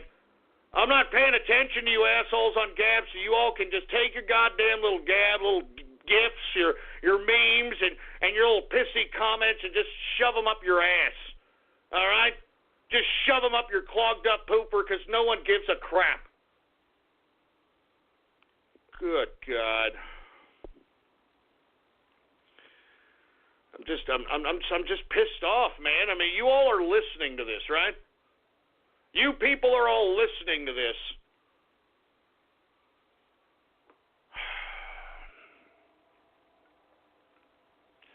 I'm sorry, folks. I'm pissed off. Anyway, look. Let's talk about President Trump, all right? That'll put me in a better mood. That always puts me in a decent mood out here. Anyway, as I was being berated and bombarded by a bunch of troll, terrorists, and cyber vermin on Gab, okay, let's talk a little bit about President Trump revealing his winners of the fake news awards, all right? Now, here it is, the fake news awards. Below, or right what I'm about to list, is the full list, all right? Now, let's start with number 11. In Trump's words, Russian collusion. Russian collusion is perhaps the greatest hoax perpetrated on the American people. There is no collusion. That's number 11. Number 10. New York Times report that Trump administration had a hidden climate change report, whatever the hell that means. Number 9, CNN report that former FBI Director James Comey would dispute President Trump's claim that he was told he was not under investigation. Number 8, Newsweek report that Polish First Lady Agata Kornhauser-Duda did not shake Trump's hand. Y'all remember that? Number 7, a CNN retracted report claiming that Anthony Scaramucci Russian ties. Number 6, CNN's video suggesting Trump's overfed fish during the visit with the Japanese Prime Minister Shinzo Abe. Y'all remember that? Oh my God, he just threw all the fish food on there. I mean, what a bastard. Y'all remember that stupid damn? That was ridiculous. Number 5, the Washington Post's Dave Weigel tweeting that Trump's December rally in Pensacola, Florida wasn't packed with supporters. Number 4, Time report that Trump removed a bust of Martin Luther King Jr. from the Oval Office. Number 3, CNN report that Trump campaign had early access to hacked documents from WikiLeaks. Number 2, the infamous ABC News Brian Ross bungled report on former National Security Advisor Michael Flynn. And number one, and this has got to be a good one because Paul Krugman is a complete Fabian socialist economist idiot and has been wrong on everything. On everything, baby. Now, with that being said, number 1, New York Times, Paul Krugman claiming markets would never recover from Trump presidency. This guy is always wrong. Why is Paul Krugman such a credible economist when he's been wrong every time? Folks, Dow Jones Industrial just closed over 26,000 points. Here you have Paul Krugman writing before Trump's even elected that the market will never recover from a Trump presidency. Give me a freaking break. Anyway, those were the fake news awards given out by Trump just a little while ago, and I must concur with most of those, folks. All right, but I would say that the number one was probably the Russian dossier. That's the biggest fake news of them all, because here you have Robert Mueller and this special counsel looking for Trump-Russia collusion when there is blatant collusion with the Hillary Clinton campaign and Fusion GPS hiring Russians to compile a dossier on their political opponent. How is that not collusion? It's not collusion, folks, because this goddamn Robert Mueller special counsel is nothing more than a political weapon for Hillary Clinton, a political weapon for the Democrats. I don't know how much more evidence you need to understand this. I don't know how much more evidence you need. Anyway, folks, now that we've gotten that out of the way, I want to talk a little bit about how the mainstream media was completely upset and disappointed that the president was in excellent physical and mental health. I mean, did you see this poor doctor, this military doctor who's been, the past three presidents' doctor, for Christ's sake, having to answer questions from this ridiculous, disgusting press corps, for Christ's sake? And what was funny is that the people in the press corps who look fat and slovenly, I mean, they look like, maybe 2 or 3 years into a coronary. They have the audacity to act like medical experts and literally ask things that had nothing to do with the actual medical report on the president. I mean, they were talking about, well, are you going to make him just get one scoop of ice cream? And you had one asshole envying Trump, like, wait a minute, this guy eats cheeseburgers, he eats fried chicken. How does he have excellent health? I mean, they were disappointed. I mean, it's as if they were trying anything to try to squeeze out something that would affect his physical health, his mental health, so they can exploit it on television. And, on CNN, this ridiculous so-called excuse for a doctor, Sanjay Gupta, they actually had him there at this press conference acting as if he knew more than the doctor who is actually administering the medical tests on the president. You actually had Sanjay Gupta going on CNN claiming that the president had heart disease. That the president has heart disease. I mean, give me a break. All right? I mean, we all heard what the man said. This is the man who medically administered these tests to the president. I mean, this guy is physically and mentally fit to not only fulfill the first term, but a potential second term, for Christ's sake. So this whole, I don't know if the president is mentally fit. I don't know if he's physically fit. That whole leftist propaganda can be shoved out the window. Now you damn leftists are going to have to think of something else. All right? And it sucks that the president even had to do this.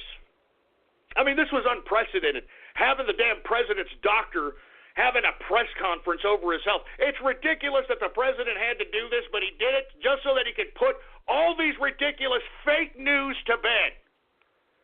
And you see, because President Trump had that doctor answer every single question about his health, it proves that this goddamn mainstream media is nothing more than fake news.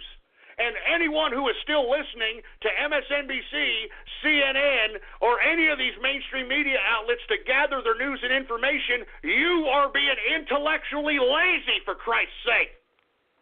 With this advent of the internet, you can gather every perspective as simple as a couple of clicks. As simple as a couple of clicks. And that's why I'm saying, folks, this is why the mainstream media hates podcasts like mine and alternative media like other independents that are out there trying to spread the truth, because they want to control the narrative, and they've done that for so long, and that's why they're acting so arrogant right now. That's why you have CNN acting as if they're pointing their finger at you and telling you what to think, because they have been used to doing that for the past 30, 40 years. And now that they no longer have the power to suggest or to carve out the narrative within the general American populace, they realize that they are insignificant at this point. They are insignificant. This is a new day and age where they, these corrupt, champagne socialist, weaponized media can no longer control the narrative. And I couldn't believe when I saw all those people in the press corps question the president's doctor, how they were so disappointed that there wasn't nothing wrong with this president. Man, what a bunch of sick assholes these leftists are. That's why you should hold no compassion to any of these leftists, because they would hold no compassion to you. These leftists are sick, soulless assholes, and they have no compassion for anyone but themselves. And you know something, folks? That's the whole gimmick around leftism, socialism, communism. The idea of political romance, of how everyone should have a car, and everyone should have a house, and everyone should have a chicken in every pot. I mean, that's the face value of the political romanticism. That's what they write in books. But if you talk to these leftists and sit down and ask them to articulate their grievances, what are they going to say? They're going to say the proverbial words, I, me, my. And what are they going to talk about? I want free education. I want free health care. I want free housing. And you see, that's the basis of every leftist out here. They are more selfish than any selfish capitalist could ever be.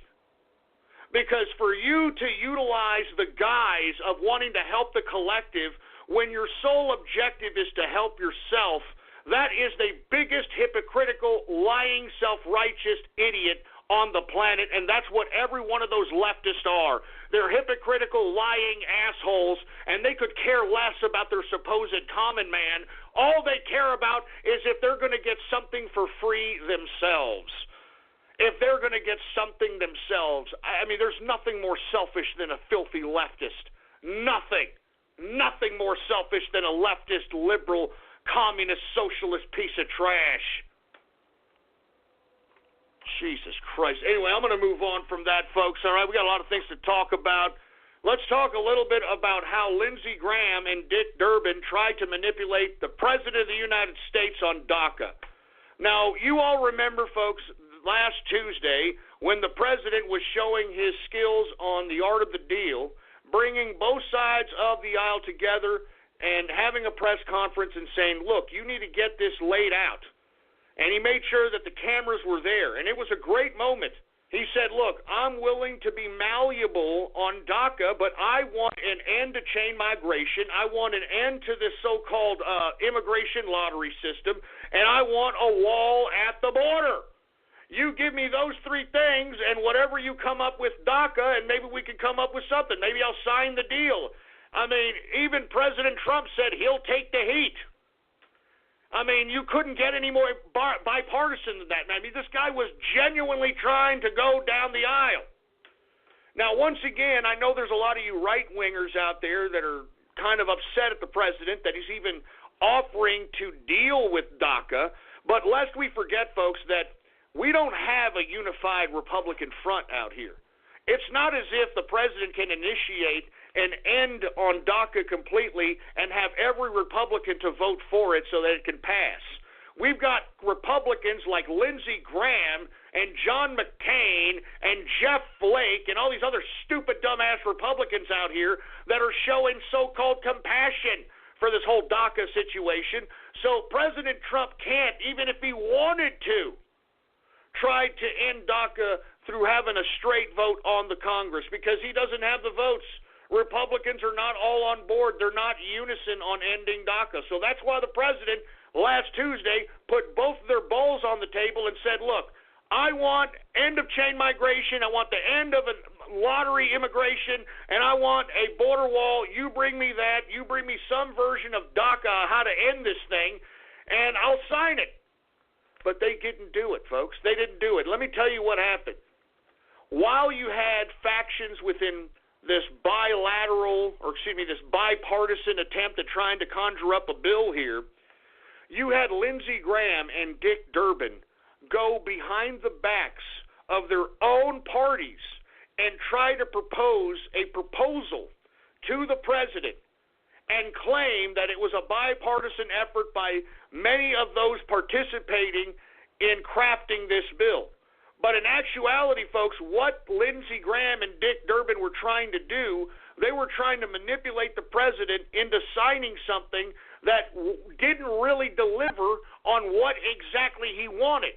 And what Durbin and Graham tried to do is tried to present him something that was nothing what he asked for, and they were basically trying to put Trump's balls on the table and said, hey, you said you'd sign anything, right? I'm Lindsey Graham. Go ahead and sign this, Mr. President. Here, go ahead right there. And luckily, the president had enough foresight to realize that, hey, wait a minute, what the hell is this?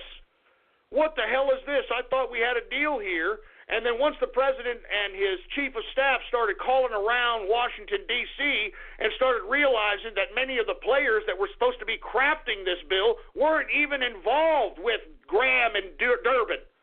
They weren't even involved with Graham and Durbin on this crap. So with that being said, folks, I mean, this was a pure manipulation by these assholes, Durbin and Graham, to manipulate the president.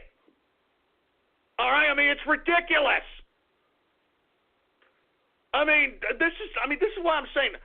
Who votes in Lindsey Graham, first of all? I mean, this guy, with all due respect, in my opinion, he looks fruitier than a box of Fruit Loops.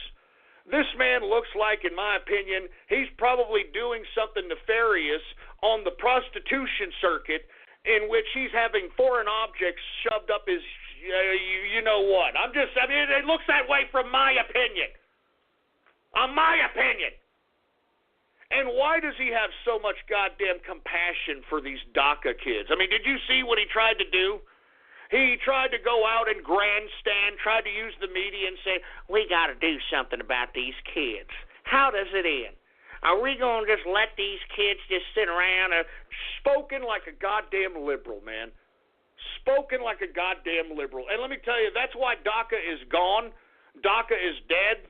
Because these morons in the Democratic Party, they just don't want to do anything. They just want to be an obstinate party. They don't want anything to go right for this country. They are just here to sabotage.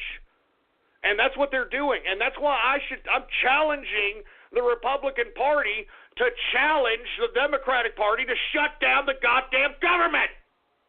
Shut down the goddamn government for DACA, and let's see how the American public views the Democrats when they are the cause of the government shutdown for illegal immigrants. I mean, let's see how that pans out for them in 2018, folks. I mean, you Democrats are going to shut down the government for illegal immigrants? Let's have that debate. Let them do it. Let them goddamn do it. And let me tell you, they're not going to be very favorably looked upon in 2018.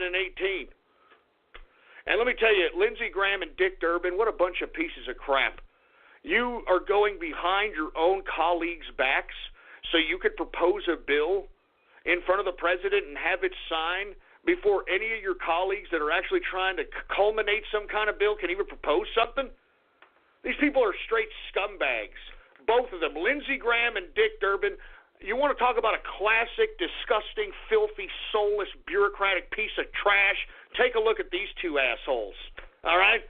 Completely soulless, completely double-talking, completely hypocritical, and it makes me sick that we still have people like this representing us in Congress. Why do we keep electing these kinds of scumbags? I mean, do you understand when we elect somebody into Congress, they're supposed to be representative of the people? All right?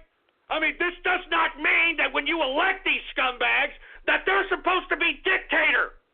It doesn't mean when they get elected that they're supposed to just pass whatever bill that they want out off the top of their head. And it makes me sick, man. It makes me sick. We need to be a government made for the people and by the people again. And in 2018, folks, this is an important election. Do you understand me?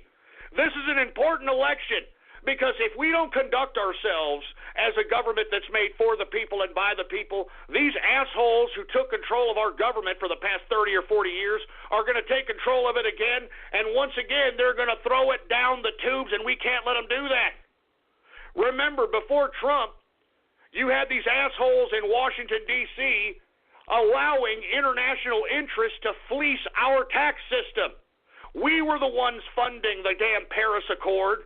That's why Donald Trump wanted to get out of it, because we were funding it. We were funding it.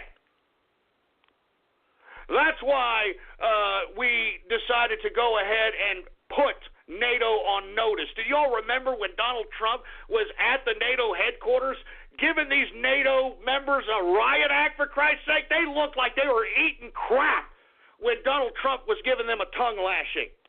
Because we help fund NATO. We help fund the United Nations.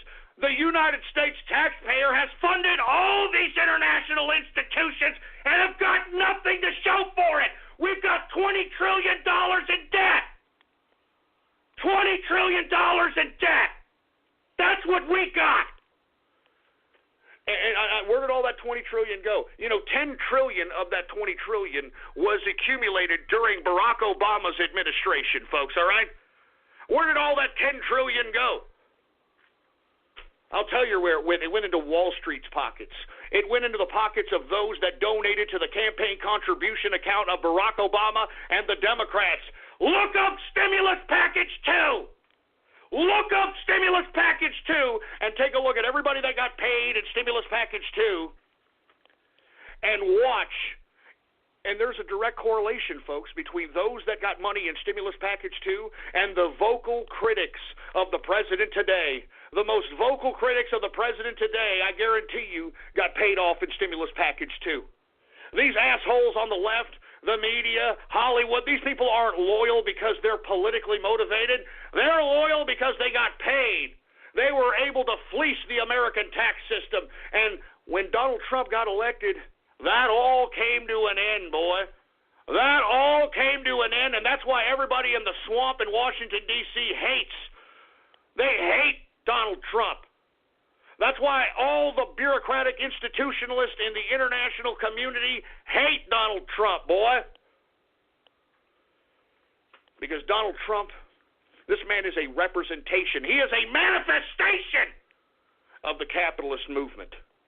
And I told you this day would come. I told all of you, if you don't believe me, look back in the goddamn archive, blogtalkradio.com/ghost, and take a look at that archive. I said it for 10 years that this day would come.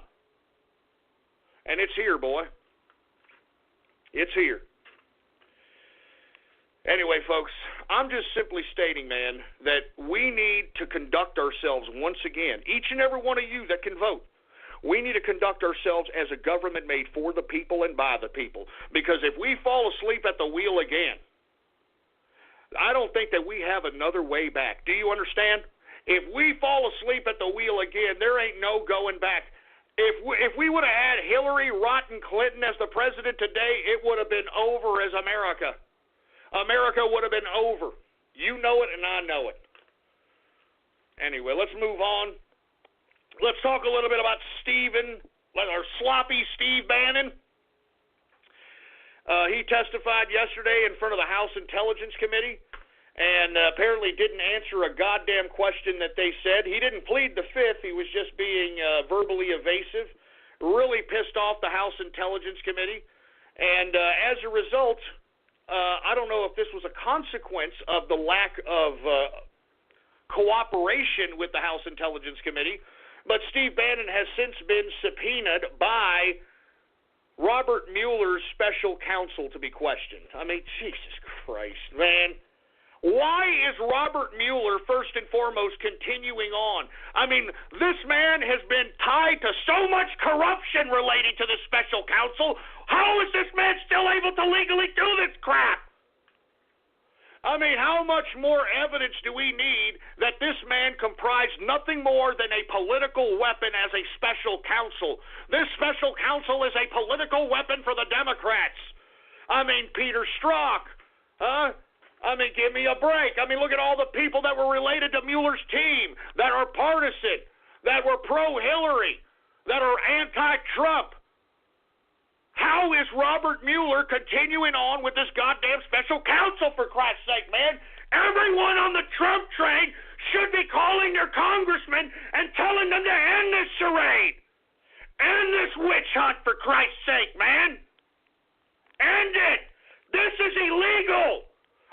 Robert Mueller and his special counsel are jeopardizing the integrity of the legal system of this country and jeopardizing the very institutions of government by allowing this continuous, ridiculous charade, this witch hunt to continue on.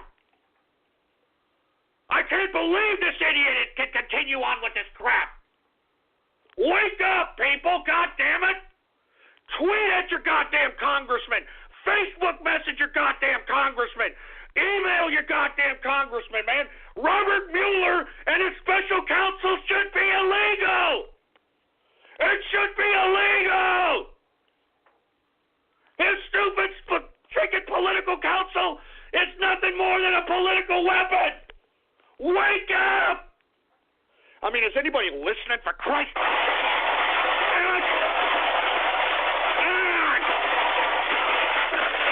is anybody listening, for Christ's sake? Robert Mueller, special counsel, is a political weapon for the Democrats. It's already been proven. This special counsel should be dissolved. Robert Mueller should be investigated. James Comey should be investigated. Robert Strzok should be investigated. Lisa Page should be investigated. Bruce Orr should be investigated. Melly Orr should be investigated. All these people, they are a conspiracy. All these connections, all these coincidences, all this evidence, it's a conspiracy against our president. It's a conspiracy against our president, you stupid idiot.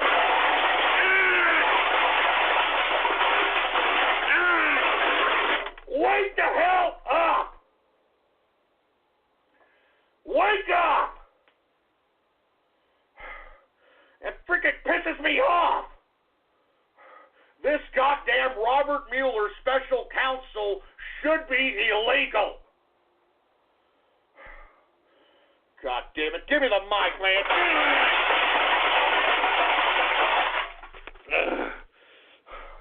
This goddamn Robert Mueller special investigation should be illegal, man. I'm not even joking. That's why I'm calling on everybody that was a part of the Trump train. By God, contact these congressmen, man. Tell them that this is a political weapon, and how could you, as a representative of our district, allow this to happen? How could you allow this to happen? Jesus Christ. Look, I'm sorry, folks, all right?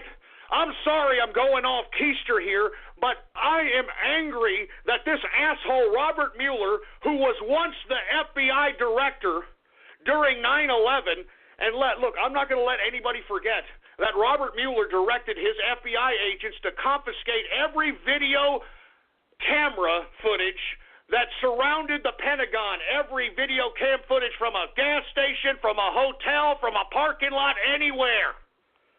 Confiscated them all. And who's in possession of them? The FBI.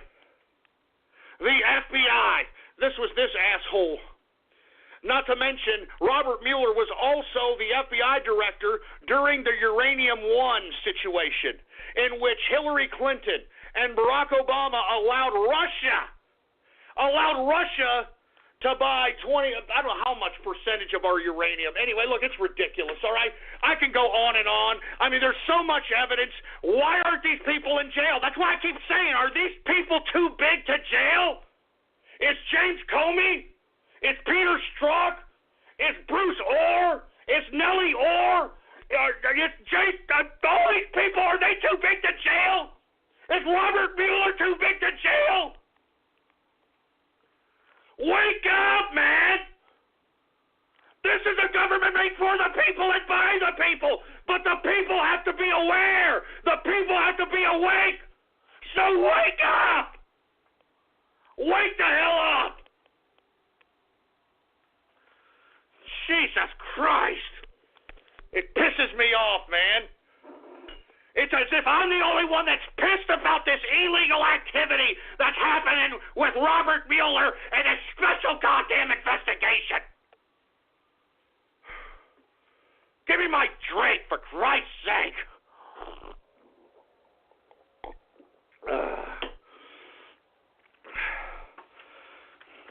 that you people understand where I'm coming from, man. Come on! 2018 elections are around the goddamn corner. Do you understand me? We can't let these Democrats and these leftists, these socialists, gain power. We can't let them do it. And we can't let them threaten the legitimacy of our president. I mean, once again, folks, anybody who is anti-Trump, ask them, what do they not like that Trump has done? What do you not like that Trump has signed? What do you not like? And they're not going to be able to tell you. They're just repeating what those stupid assholes at Morning Joe are saying every morning. They're just saying what those assholes in CNN are saying. They're just regurgitating what a bunch of stupid talking heads are saying.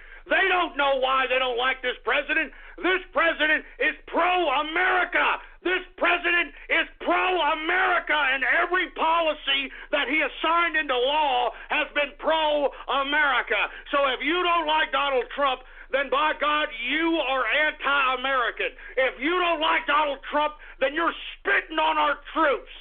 You all are spitting on our troops if you don't like Donald Trump, because Donald Trump has done everything as it pertains to his policy pro-America.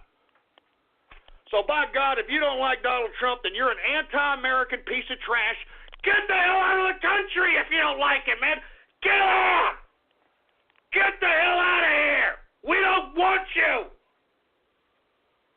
Get out of here if you don't like this country. Get out!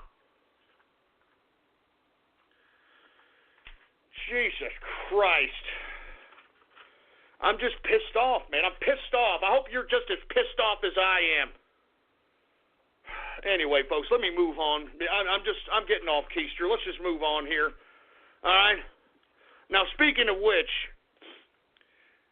I mean, all this border, DACA, illegal immigrant situation, with all this in the debating table in Washington, D.C., we've got California thumbing its nose at the federal government, providing sanctuary cities for illegal immigrants, allowing immigrants to commit crimes, violent crimes, and let them go free like it's no big deal. And they're doing this as a thumbing of the nose to the federal government. And you know what's really funny, folks, is that California is mostly a bunch of liberals. A bunch of people that are Democrats, liberals, leftists, that'll identify in that political persuasion. And you know, back during the Civil Rights Movement, the Civil Rights Act, back during which they signed a hate crime bill, the leftists were all for the federal government superseding state and local governments as it pertains to laws, right? The liberals were all for the Civil Rights Act, and once it was enacted, the federal government enacting and enforcing that law, superseding state and municipal governments. They were all for the hate crime bill, all right? The federal hate crime bill that superseded municipal and state governments. But now you've got Californians who believe that people who come into this country illegally supersede the authority of the actual citizens of that state. And they are actually protecting these illegal immigrants in a sanctuary city capacity. And let me tell you something, it's about time that the federal government starts cracking down on these asshole, rogue municipal and state officials that refuse to obey federal law as it pertains to the immigration situation. Now, folks, there are plans in the works, okay? ICE has contacted the Department of Homeland Security, which is consulting with the Department of Justice, to start beginning arresting California local officials, local state California officials, start arresting them for defying immigration federal law. You understand? And that's what I'm talking about. That's what these assholes in California need. I'm going to love seeing these Californians arrested, these goddamn officials, these bureaucratic politicians in California. I'd love to see these idiots arrested and face federal charges. Put them in jail for 20 years. See how much they like illegal immigrants then, huh, boy? Put them in federal prison for 20 years for defying federal law, and let's see how long they'll love immigrants, illegal immigrants at that. Once again, folks, if you happen to live in California, you better take a look at who is out there that being the most vocal about all this sanctuary city nonsense, because they may be on the radar of being arrested by the federal government. All right? And look, you should forward this to all your little California little officials, local and state officials. Forward this all to them, that they are put on watch. They are put on alert. And I can't wait to start seeing you idiots in California, you bureaucrats, you people that are defying our president. I can't wait to see you all do the perp walk and try to justify your little love for illegal immigrants, for Christ's sake, boy. Huh? I mean, don't you understand, folks, that these people, these officials in California, they are protecting illegal immigrants as if their authority supersedes regular natural-born citizens. And that's where the Democrats are at this point. So if you're a Democrat and you're a liberal, you believe that people that come into this country illegally supersede the authority of regular, natural-born, born on this goddamn country citizens. I mean, does that sound right to you, folks? I mean, could you, as an American citizen, sneak into any country and then force yourself on their citizenry, or force their politicians to have you have authority over their citizens? No. Absolutely not. And that's why I can't wait for this to happen. And let me tell you, you Californians, you asshole local state officials, I can't wait till you get arrested. I can't wait till you're doing 20 years for defying federal immigration laws. Huh? You think you're so valued? You think you're so virtuous? Go ahead. Keep doing. Keep going. Keep doing what you're doing, California. Keep doing what you're doing, and you're going to get federally arrested, boy.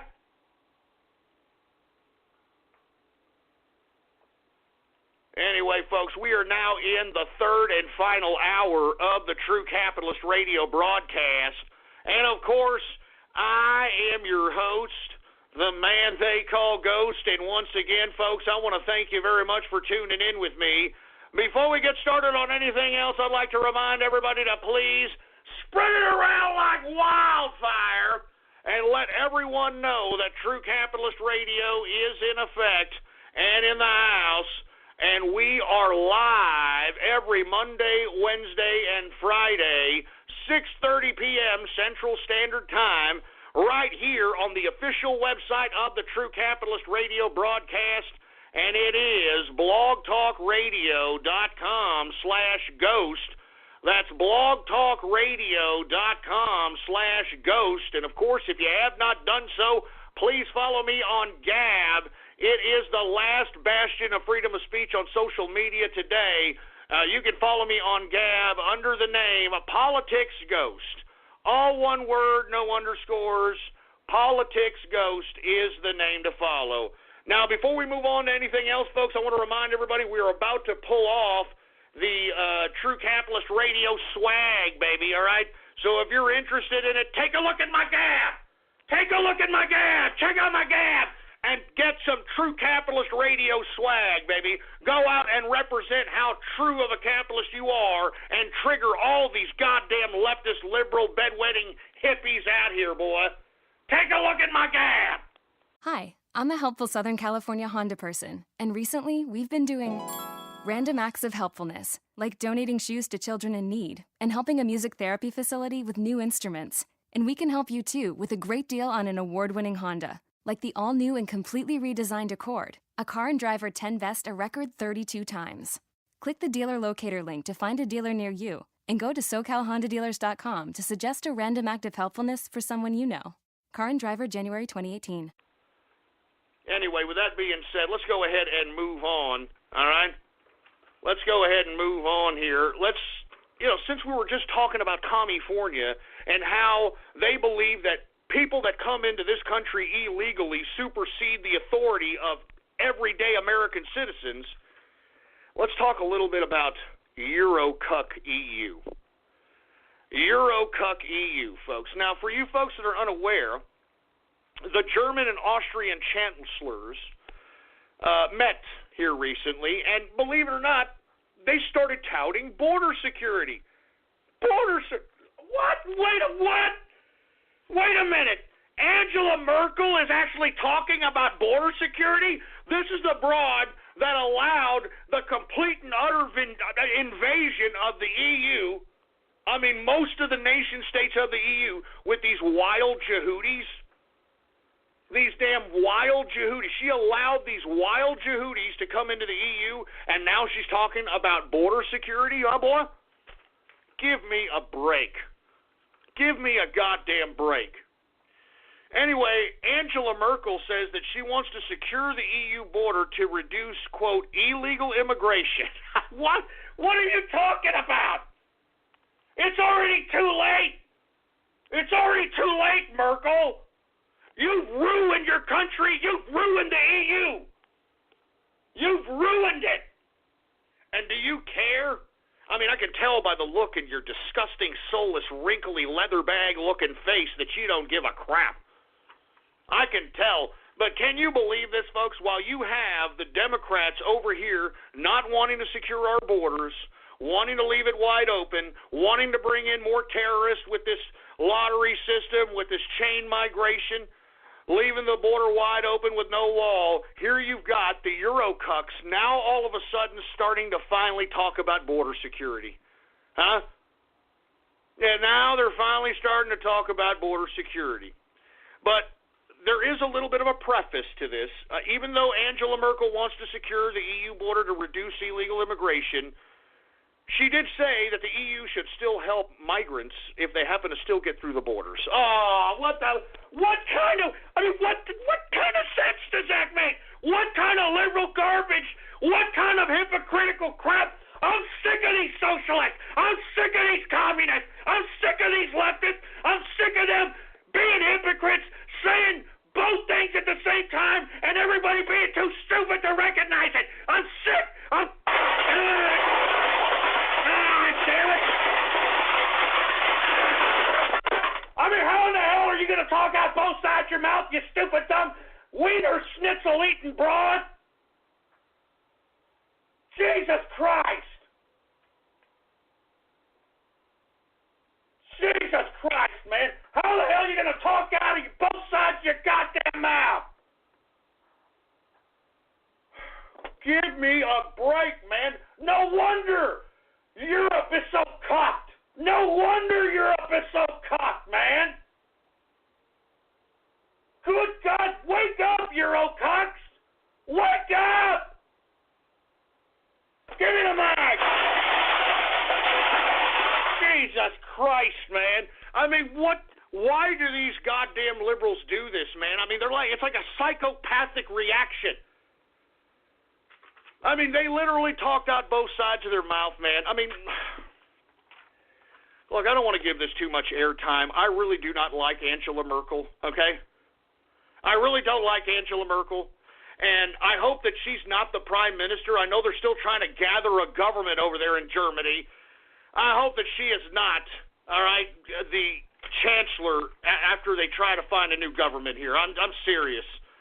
I mean, it was this woman's decision to ethnically cleanse the European Union of white, all right? And that's really what it is, because you know that this is pure communism. I mean, folks, what was the name of the first communist state to ever erect itself? It was called the Soviet Union. It was called the Soviet Union. And guess what the European Union is? It's nothing more than a communist variant. Do you understand? It's a communist variant, for Christ's sake. And what is communism and socialism again? It is the central planning of everything. And what's happening here, folks, in the EU, every one of the EU nation states, whether they know it or not, they have relinquished their own individual choice, their own individual freedom, their own individual decision-making. That's why they had no say-so when they allowed these millions upon millions of Yehudis to come into the European lands and ethnically cleanse the entire European Union.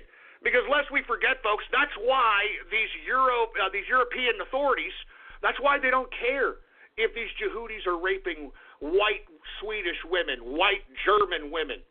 They don't care. Why? Because the quicker the races become merged together, the faster the nationalism of each and every nation state withers away into the realms of antiquity.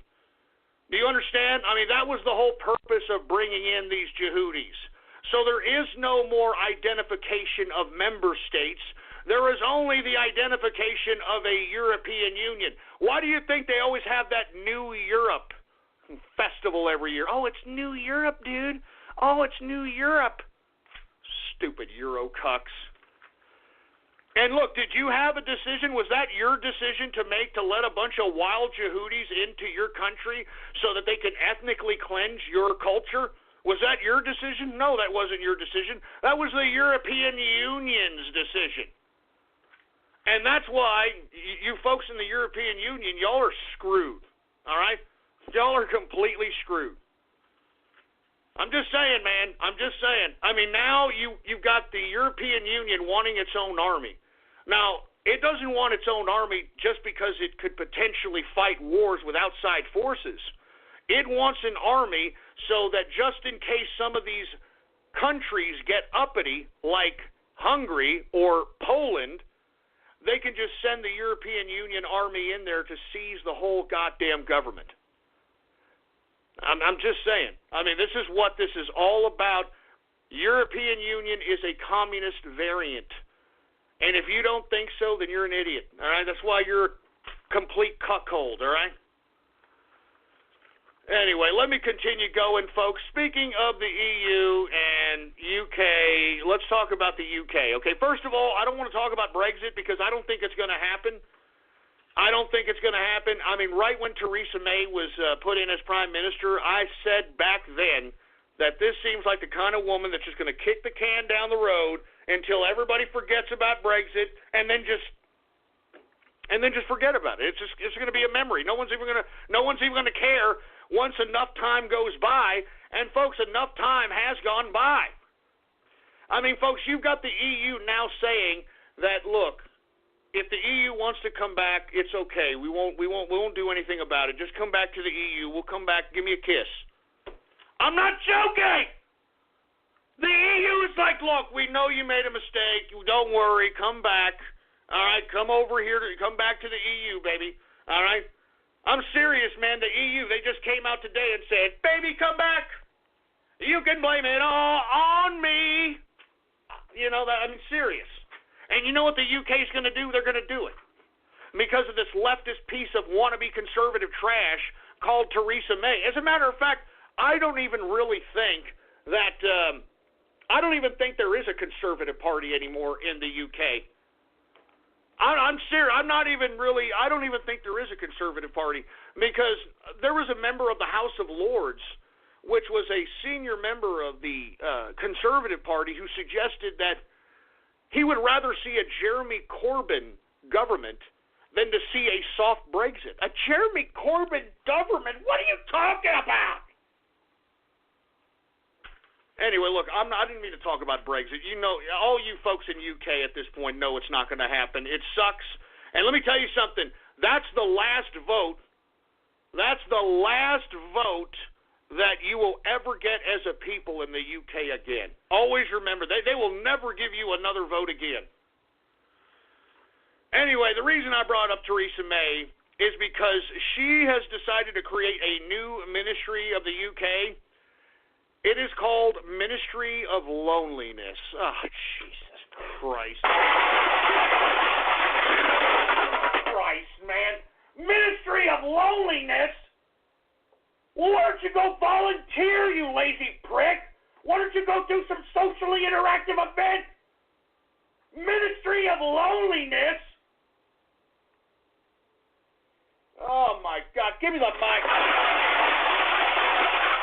I mean, what the hell does that mean? Does that mean that if I'm lonely, I can go to the Ministry of Loneliness and talk to some stupid lonely bureaucrat? I mean, I could only imagine how this goddamn thing comes about. Oh, yes, I'm here at the Ministry of Loneliness because I am alone. Can you help me? Well, I don't know if I can help you, but I know that I can probably give you a little bit of a sum of money, yes. I could give you a little bit of a welfare, yes. Oh, well, I would very much appreciate that. I could put that on my pub tab. I mean, what? Ministry of Loneliness? Look, I don't even know what to say about that. I really don't know. I mean, what is the government supposed to do for your lonely ass? I mean, what if you're just a person that nobody wants to be around?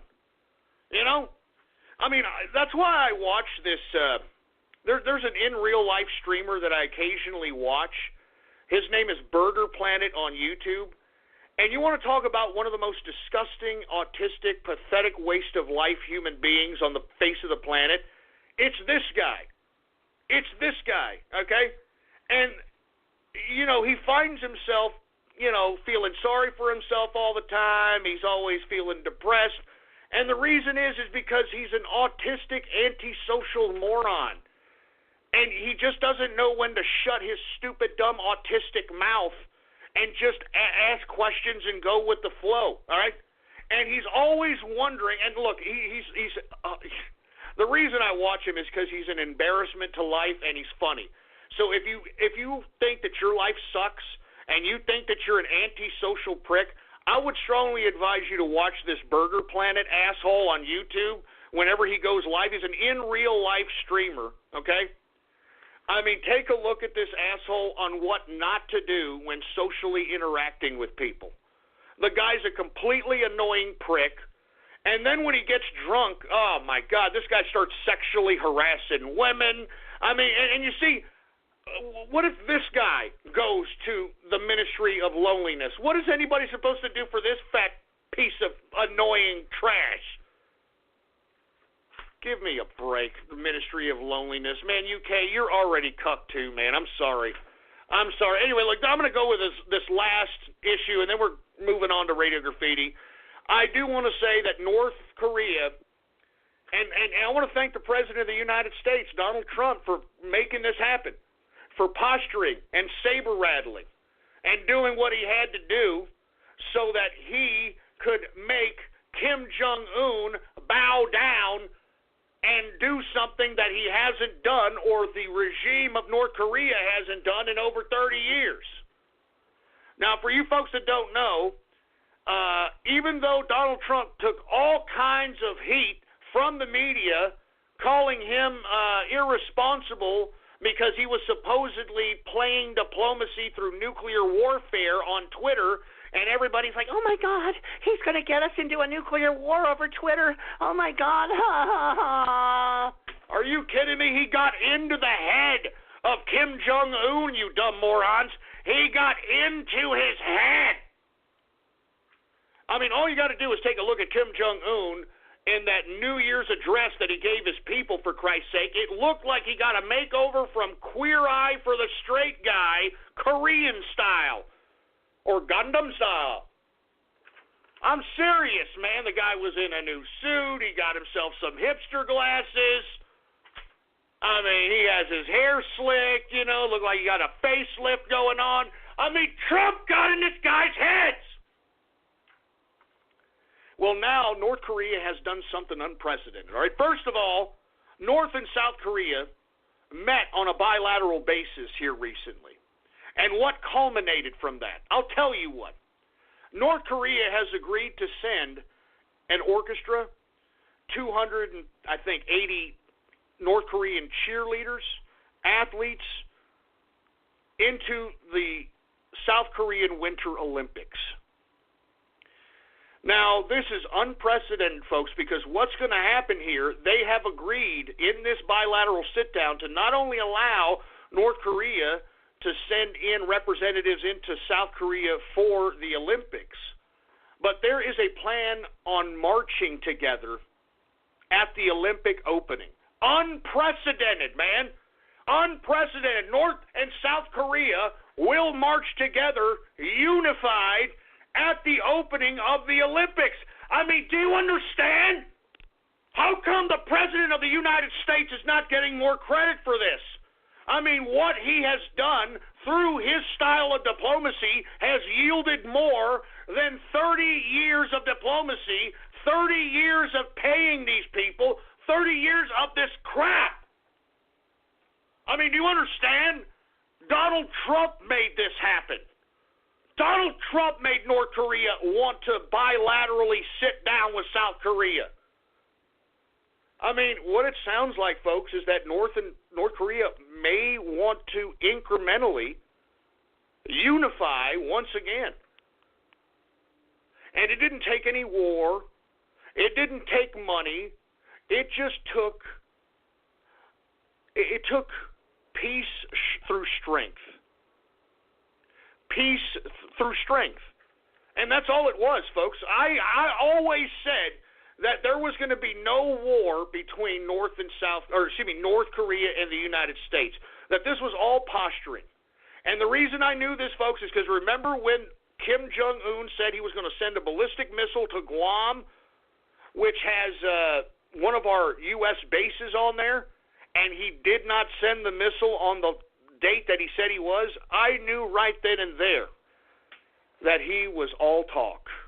I mean, any foreign policy maker would have, that would have been a sign that he does not want war. And all he's doing is posturing. Remember, that's real big in Asia. You know, Asia's real big on honor. You know, Asia's real big on, you must respect my honor. I mean, that's how they are all over Asia. All over Asia. And I have to say, man, President Donald Trump yielding more in this North and South Korean crisis than 30 years of diplomacy. And I know that makes the Democrats, I know that pisses them off. I mean, because lest we forget, let's go back to 1994. Kim Il-sung, all right, was in power, which is Kim Jong-un's grandfather.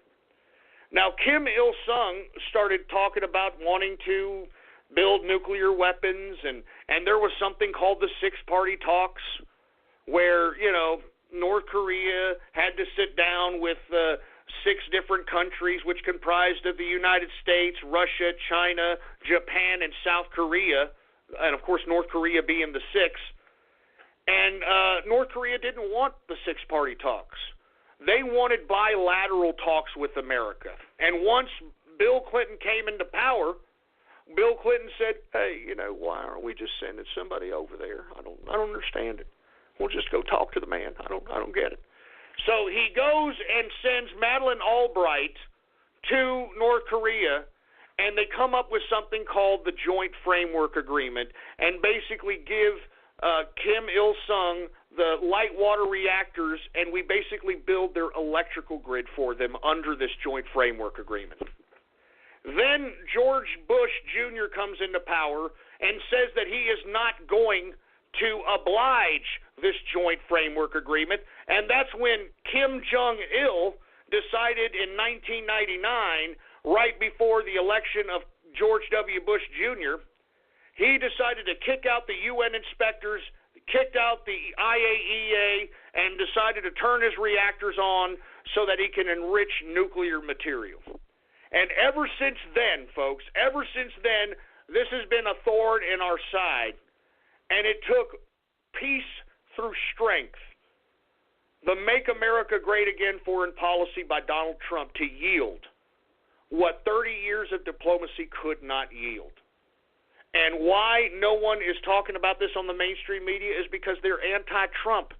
And that's why each and every one of us that are on the Trump train, we need to make sure that we support our president and perpetuate the truth on others.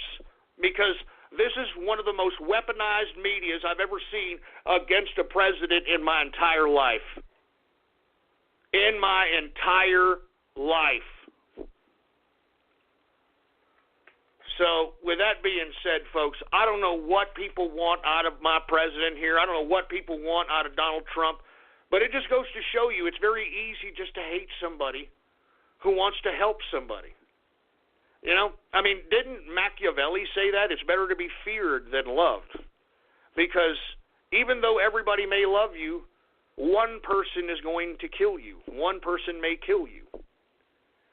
But if you're feared, that 1, 10, 100 people that may want to kill you will be too afraid to do it. Too afraid to do it, folks. Anyway, folks, I'm going to go ahead and end the news early here, all right? And before we get on to Radio Graffiti, I do want to say that I am still challenging these alt-right white nationalist assholes. I'm talking about Chris Cantwell, who's basically ripping off my radio format. This guy's getting a crypto hour. This guy, he's living out of his mom's basement, all right, living out of a closet out of his mother's house somewhere, and this guy is going to talk about crypto, for Christ's sake? I mean, this guy can't even, he doesn't even have enough money to freaking put a down payment on a sandwich, and yet this guy's going to somehow give people crypto advice, for Christ's sake? Give me a break. I'm calling them all out. All those alt-right white nationalist pricks. I mean, I will make you look lower than a leprechaun's nutsack. And once again, folks, the reason that they don't want to debate me is because they can't come up with substance for the hypocrisy that I'm going to yank out of their perspective. Because as I've stated one more again, what white are they talking about? What white are the white nationalists talking about? And once again, I guarantee you they're not incorporating the Polish in that. They're not incorporating the Czechs in that, the Slavs in that, the Russians in that. And if they are, then what white supremacy are you talking about? I see all these alt-righters with all these swastikas and all this nonsense. If you're going to be representing Nazism, which is National Socialism, if you're going to be throwing up pictures of Hitler, then you need to oblige what Hitler believed, if you're going to believe in that sort of thing. And if you have a Polish last name, a Russian last name, a Czech last name, a Slavic last name, you can't be a white supremacist. Hitler would have thrown you in the oven. Hitler would have thrown you in the goddamn oven. So, all you people that are out here that got, one of those last names from one of those variants of white, don't throw a swastika. Don't try to be a white nationalist. Don't post pictures of Hitler, all right? All right, let's be honest. Come on, man, all right? I'm serious. Come on. And what is this? What is this here? Is this was Chris Cantwell a comedian? Is this for real? Was Chris Cantwell a comedian? Hold on. I gotta gab this idiot. Hold on a second. Hold on. I gotta gab this idiot. Hey, Cantwell. Hey, Cantwell, were you a ham-bone freaking comedian? Are you kidding me? Oh, my God. I mean, you can't make this up. You can't make this crap up. Hey, Cantwell, you were a ham-bone? You were a ham-bone comedian? And now you're some hard-ass white supremacist? I mean, you can't make this stuff up. You can't. You can't.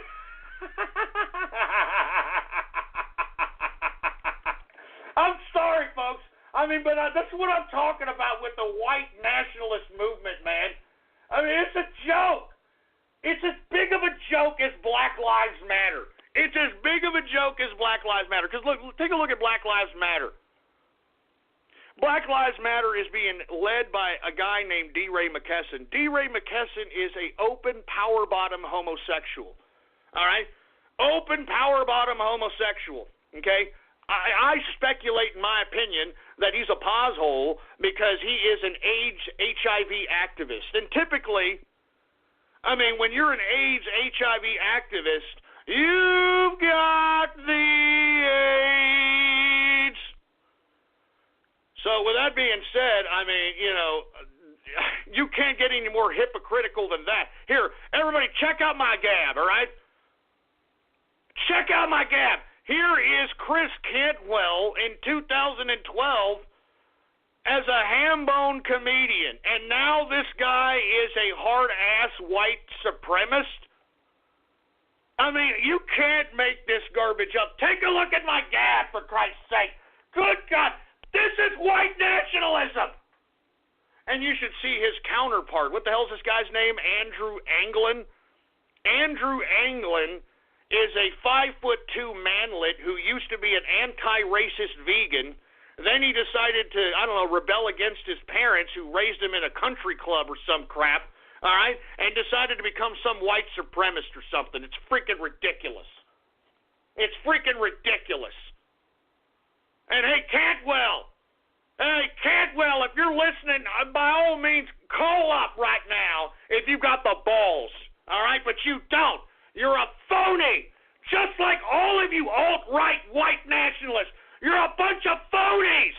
And if you cared about the purity of your white race, why are you sitting here on a computer flapping your fat Cheeto-stained fingers on the keyboard? Why are you sitting here in America agitating over here when you should be in Europe right now preserving the purity of your white race? You should be in Europe right now preserving the purity of your white race. What are you doing here in America? Oh, yeah, that's right. You're taking advantage of all the freedoms that we have and how you can be an obnoxious, dumb loser and do absolutely nothing and still get attention and not be put in jail for your goddamn perspective. Give me a break. Give me a break. I mean, right now in the EU, the most popular name for a newborn in the EU, you know what most popular name is? Mohammed. Mohammed! Mohammed is the most popular birth name in the EU. Where the hell are you, white nationalists? Where the hell are you, Chris Cantwell? Why aren't you out there in Europe stopping this crap? What about you, you manlet Anglin? What about you, you Jew weave? Yeah, weave, I know you're a Bavarian Jew. We can see the merchant all over your face. And just because you can put a goddamn swastika on your chest doesn't make you a Nazi, you stupid freaking LARPer. And this other fat bastard, what's his name? The guy that, the Daily Shoah? What the hell's his name? Enoch? That stupid bastard. Not only is Enoch married to a Jewish woman, he's got a half-brother who's half-black. He's got a half-brother who's half-black. And this is the leadership of the white nationalists. This is the leadership of the alt-right. It's just as hypocritical as that on the left. And, you want to know why I'm going after the alt-right and white nationalists? You want to know why? Because they want socialism. They want socialism. And I hate socialists. I hate communists. I hate anyone who wants to centralize government and relinquish the individual choice, individual decision-making, individual freedom, and that is the basis of socialism and communism. Hi, I'm a helpful Southern California Honda person, and recently we've been doing random acts of helpfulness, like donating shoes to children in need and helping a music therapy facility with new instruments. And we can help you too with a great deal on an award-winning Honda, like the all-new and completely redesigned Accord, a car and driver 10-best a record 32 times. Click the dealer locator link to find a dealer near you, and go to SoCalHondaDealers.com to suggest a random act of helpfulness for someone you know. Car and driver, January 2018. And that's why I'm calling them out. And that's why they don't want none of me. That's why they don't even want to acknowledge me, boy. And I don't blame them. Every time that we, as the capitalist army, has confronted everybody, they don't want none. Do y'all remember? Go right now to Twitter and tweet at D. Ray McKesson about the capitalist army and see how fast he ignores you. Go tweet at the goddamn leader of the Black Panther Party about the capitalist army and see how fast he ignores you. Do you understand? The reason these people are afraid of the capitalist army is not because we're some big badasses. It's because we will make you look lower than a leprechaun's nutsack when it comes to political substance. And that's why Cantwell doesn't want none, and that's why the rest of these alt-right, white nationalist e-celebs don't want none of Ghost or True Capitalist Radio. They don't want none. They can't answer anything that I put forth on the debating table. So with that being said, I'm done talking about this subject matter, but once again, I'm calling you alt-right white nationalists out. You're a bunch of socialist pieces of trash, and you know it. That's why you don't want to answer for it, boy.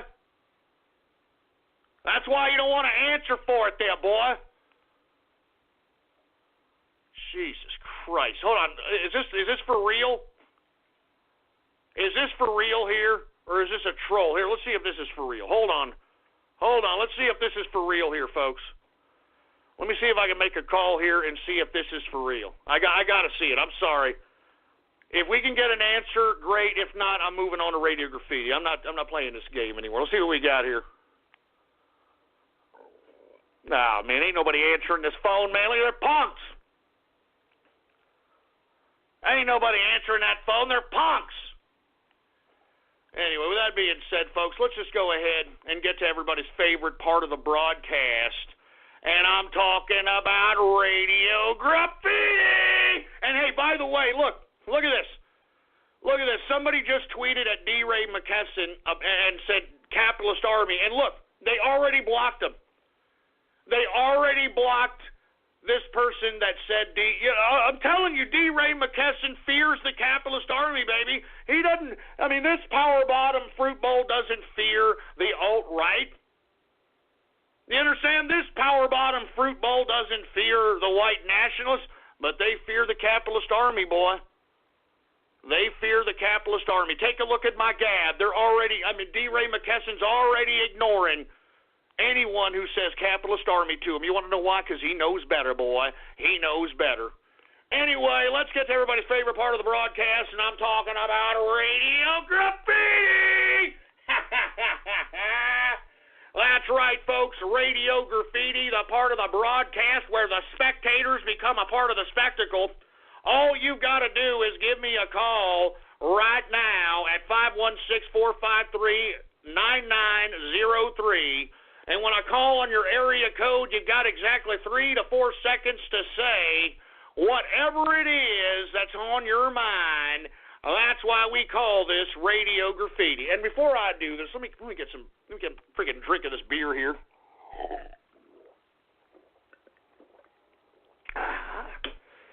All right. Now that we got all that out of the way, hey, engineer, do we got any goddamn Radio Graffiti calls to be had out here? All right. Well, without any further ado, let's go ahead and get to some Radio Graffiti calls right now. And let me tell you, if these Radio Graffiti calls, if they start to piss me off, I'm out of here. I'm not in the mood for this crap, all right? I'm already in a pissed-off mood. I'm not in the mood for this garbage. Anyway, let's go ahead and get to some Radio Graffiti calls. How about 423 Radio Graffiti?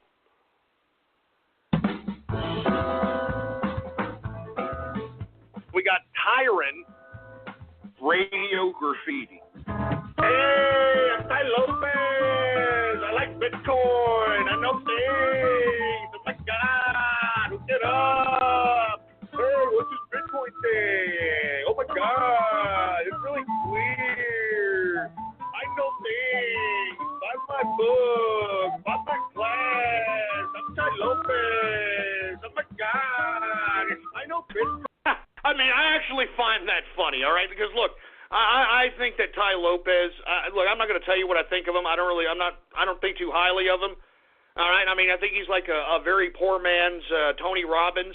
But all of a sudden, you've got him being a Bitcoin expert, for Christ's sake. And I'm sick of seeing your goddamn advertisements, Ty.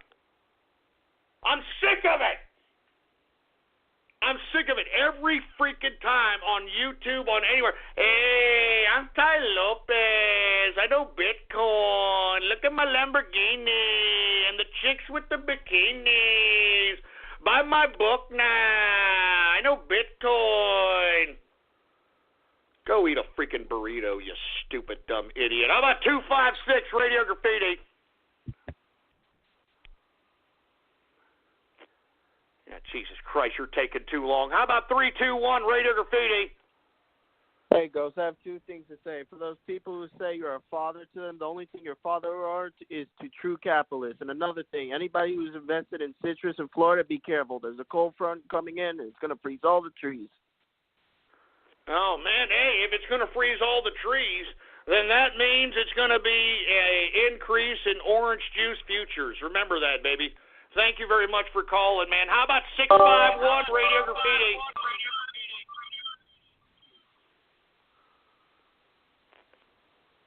God, Jesus Christ, get it straight, asshole. All right, we're taking Radio Graffiti calls now. Anonymous Radio Graffiti.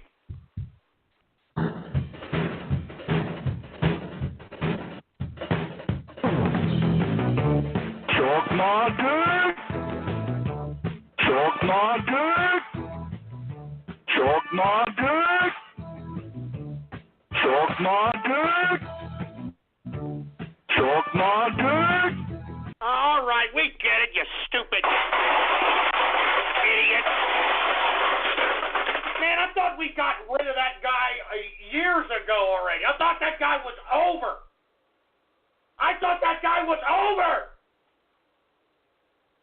Why are all these old freaking trolls coming back all of a sudden, man? What's going on? What's going on? Give me the damn money.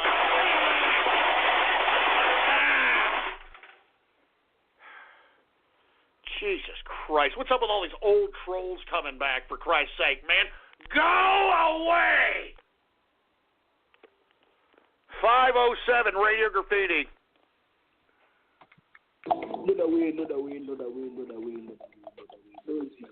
I for the queen, because you know the way. I'm conquer, because I know the way. I'm looking for Zimbabwe. You will spit on your face. Spit on him. You don't know the way. Know the way, know the way, know the way. No. Do you know the way? Do you know? No, I don't know the damn way. Stupid Ugandan idiots, for Christ's sake. 352 Radio Graffiti. Enough of the racist chimps, man. It's racist, man. No more chimps.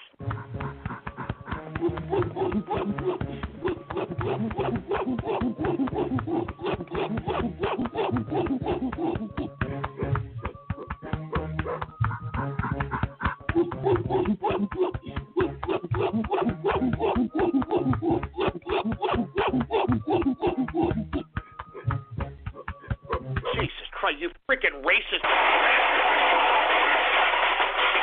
Jesus Christ, man. Are you kidding me? I told all you assholes already, no more damn chimps, man. No more chimps. No more goddamn chimps, for Christ's sake. Give me the mic.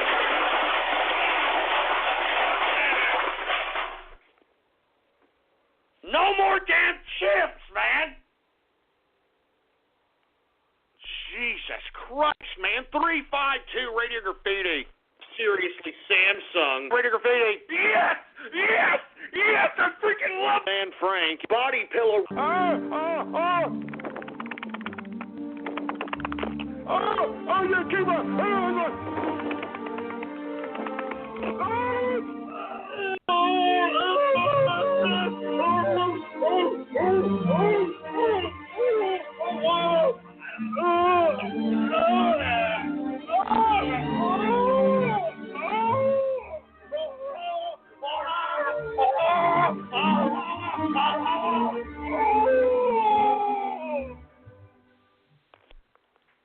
Anne Frank, you sick. Anne Frank. Oh, God, Anne Frank. Anne Frank. Man, I'm telling you, you guys just get worse and worse, man. It and worse and worse. Good God, man. Give me the mic. Freaking mic, man. You guys are freaking racist, man. I'm telling you, you guys are trying to get me pulled off the air with all this racist garbage. I really don't appreciate it one bit, man. I don't appreciate it at all. At all. Jesus Christ. 469 Radio Graffiti. One fish, two fish, one fish, one fish, one fish. Hey, well, what the? Shut that shit. What the hell was that about? Jesus Christ. 412 Anonymous Radio Graffiti. Let's put it that way. Broke back, broke dick, chip crap.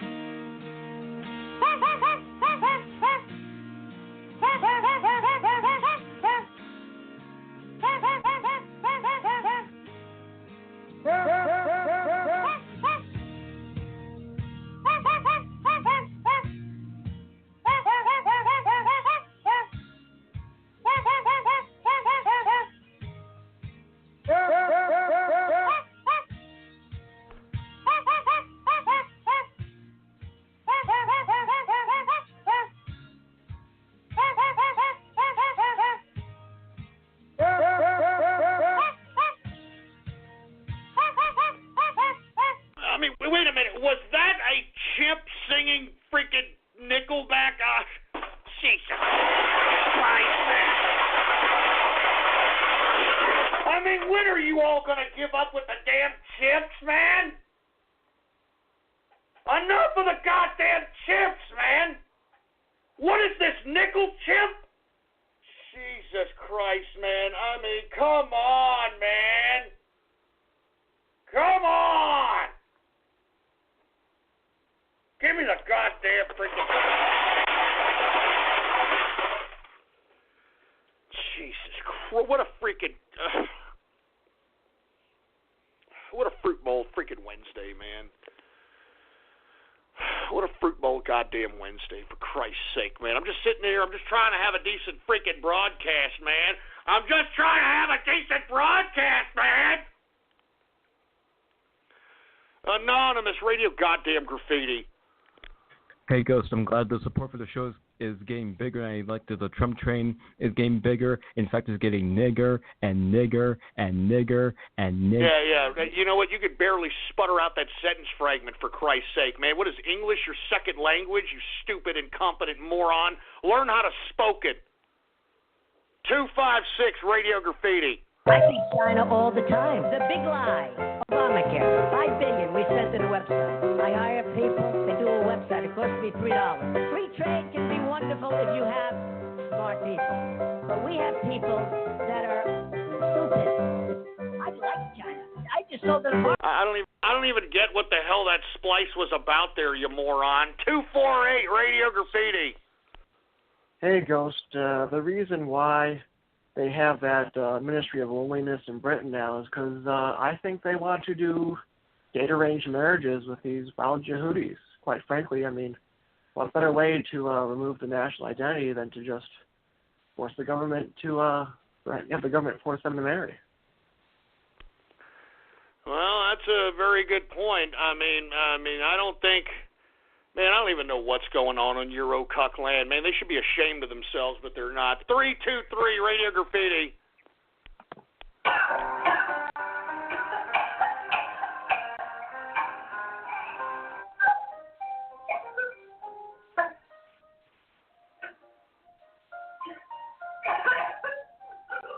No, shut that music off.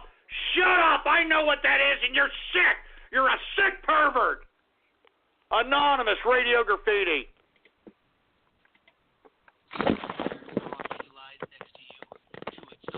Man, all right, great. You're shoving the goddamn microphone in your shit funnel. Great. 503 Radio Graffiti. In a circle, be unbroken. By and by goes by and by. Shut up and don't talk about my inner circle again, you stupid, dumb fruit bowl.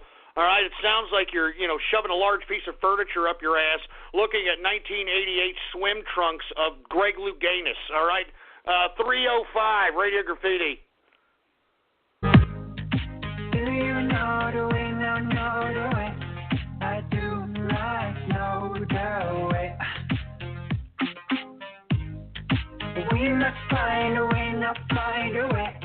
Yeah, we must find a way. Wait a minute, that's a freaking song now? That's a... Oh, Jesus, with these memes. Damn it. That stupid, ridiculous goddamn meme is a song now? Man, you internet idiots, I'm telling you, you guys are stupid, man. You guys are truly freaking stupid. I mean, grade A stupid, for Christ's sake. Give me the mic.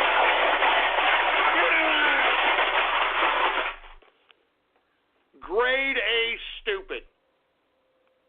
I don't even know why I keep going on with this broadcast. I'm telling you, man, it's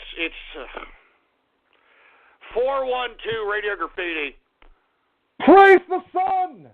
Praise the sun! Praise the sun! Praise the sun! Praise... What the hell are you talking about, you stupid dweeb? Hope somebody chokes you to death. Anonymous Radio Graffiti. Hey, Ghost, what's going on? I know it's a bit late, but happy Ghost-iversary. 10 years of excellent broadcasting. Here's to 10 more. Long live the capitalist army. Long live the inner circle. Check out this picture I made you, man. Happy 10 years, man.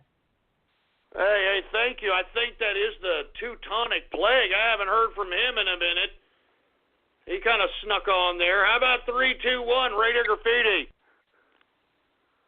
I think we already called on you. I'm sorry about that. How about 336 Radio Graffiti? Hi, this is Bathrobe Dwayne. Some people ask me, and they say, what do you think about Ghost from True Capitalist Rage? Well, I just got to say, Ghost, I'm my boys. We got to kill niggers. Yeah, they stink. I fucking hate them. Hey, shut up, you racist prick. Shut up. God damn you racist bricks, man. 484 Radio Graffiti. Okay. White power, baby buns, white power. Now's the time to get more happy because the SoCal resident ticket is back at the Disneyland Resort. Save up to 25% on select multi-day tickets, and with more savings, you get more excitement, more joy, and more magic. There's no better time to get more happy. Visit Disneyland.com/SoCal or click on the banner for details. Savings based on non-discounted price for the same ticket. Valid for residents in select SoCal zip codes with valid ID. Tickets expire May 24th, 2018. Restrictions apply. Now's the time to get more happy because the SoCal resident ticket is back at the Disneyland Resort. Save up to 25% on select multi-day tickets, and with more savings, you get more excitement, more joy, and more magic. There's no better time to get more happy. Visit Disneyland.com/SoCal or click on the banner for details. Savings based on non-discounted price for the same ticket. Valid for residents in select SoCal zip codes with valid ID. Tickets expire May 24th, 2018. Restrictions apply. What, that's it? You waited a whole 2 hours to say that, you stupid moron? Oh, my God, man. Give me a freaking break. 808 Radio Graffiti. Yo, Ghost, Current Capitalist here. What's up, man? What's up? I just want to give the liberals a daily reminder that David Ige is planning to pull the fucking... Jesus Christ, I forgot his stupid name already. I see his fucking face. But he's planning to take your money and run, and not running for governor next term. He's planning to run away. So, I just wanted to say to all you liberals that voted for David Ige, well, there you go. All right, yeah, there you go. You heard it. 248 Radio Graffiti. Oh,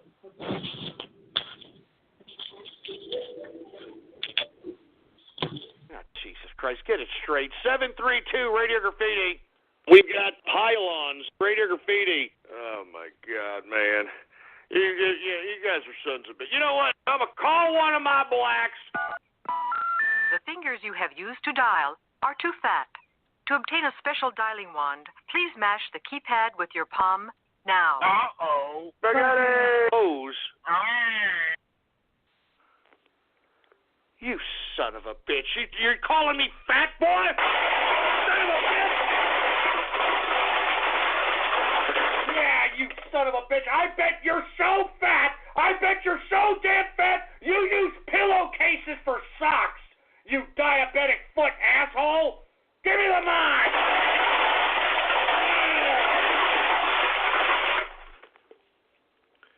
Yeah, you son of a bitch. Call me fat again. I'll see what the hell happens. All right, boy? You idiots are the freaking ham bones. You idiots. You! 901 Radio Graffiti. Ghost, you're so right about these white supremacists. And I really, really have said this 2 years ago, and nobody has listened to me. 2 years Yay! ago. Yay! Spaghetti! Yay! Okay, you want to know something? Yay! Yay! Yay! Spaghetti! Yeah, bro. What? Yay! Yay! Yay! Spaghetti! Yay! Nigga! Hey, what the hell? Don't get retarded. Don't do that, you tard. Don't be getting racist, you corrupt tard. Man, who out there on the internet is corrupting this poor tard? Who out there on the internet is corrupting this poor tard? Good God, man. Corrupted tards and crap. Give me the mic. Jesus Christ, man. You people have any kind of a freaking heart out here? You're corrupting tards out here? You're turning tards racist? I mean, how does that make you all feel? You're turning tards racist, man. Good God. Who else do we have here, man? I'm only going to take a couple of more. Thank God there's only 5 minutes left in this broadcast, for heaven's sake. Anonymous Radio Graffiti. The Inner Circle, they're my friends, they're my family. How the hell do you know about that crap? Nobody's supposed to know about that but Inner Circle. Shut up! Tell me lies, tell me sweet little lies.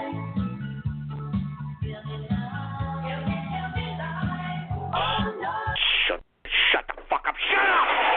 Shut up! Shut up! Don't talk about the Inner Circle, you piece of crap! Don't you dare talk about the Inner Circle! They're my friends, they're my family! Don't you dare! Don't you dare! Give me the mic!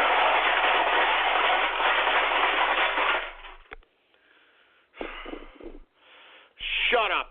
Just all of you just shut the hell up when you're talking to me, you piece of garbage.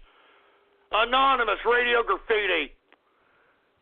Hey, Ghost, we should throw out Obongo in jail because he's a fucking filthy fucking nigger. All right, yeah, great. Shut up, you dumb racist prick. We need to throw Obama in jail because he's an asshole who committed treason. Jesus Christ, man. 352 Radio Graffiti. We got Gay Man Radio Graffiti. Hey, Oma's my nego. Hey, Oma's my nego. Hey, Oma's my nego. Your fruit. Oh, my. Hey, Oma's my nego. Hey, Oma's my nego. Hey, Oma's my nego. Your fruit. Oh, my. Hey, Oma's my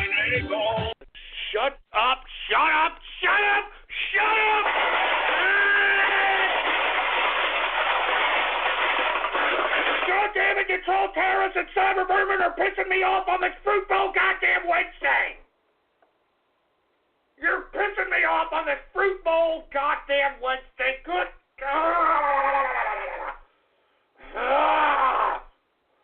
God damn it, man. You know what? Why do I even do this, man? Why do I even do this show, man? Give me the freaking knife. Oh, Jesus Christ, man. I'm glad this show's almost over, for Christ's sake. I'm glad it's almost over. I'm glad. 647 Radio Graffiti.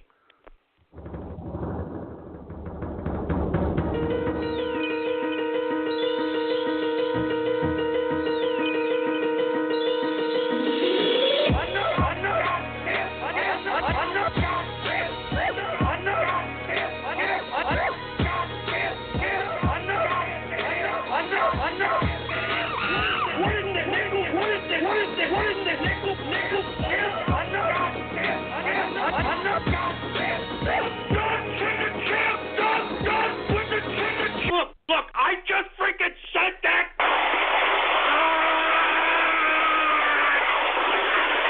I'm tired of this crap. I'm tired, man. I'm sorry. I'm tired of this crap. I'm tired.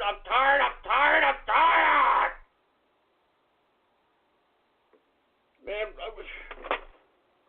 I hope you assholes don't think that you're going to do this to me on this Baller Friday. Do you understand that, you sorry sack of crap?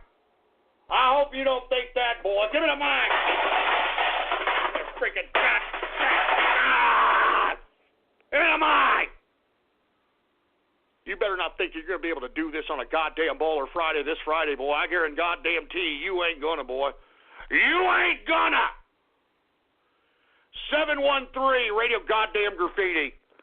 We got the Pet Mexican, Radio Graffiti. This show is serious goddamn business, for Christ's sake. You understand? I mean, I've got production notes. Yeah. I've got production notes that I handwrite myself. 15 minutes before True Capitalist Radio goes live.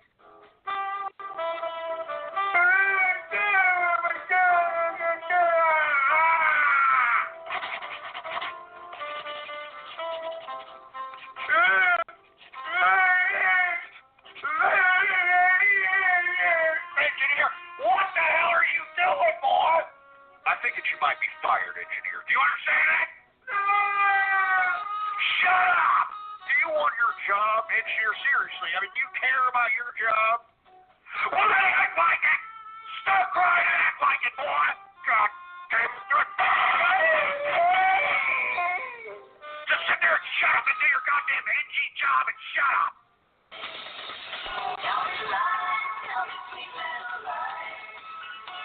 Goddamn pet Mexican bastard. God, I'm tired. Fruit Bowl Wednesday, I'm tired.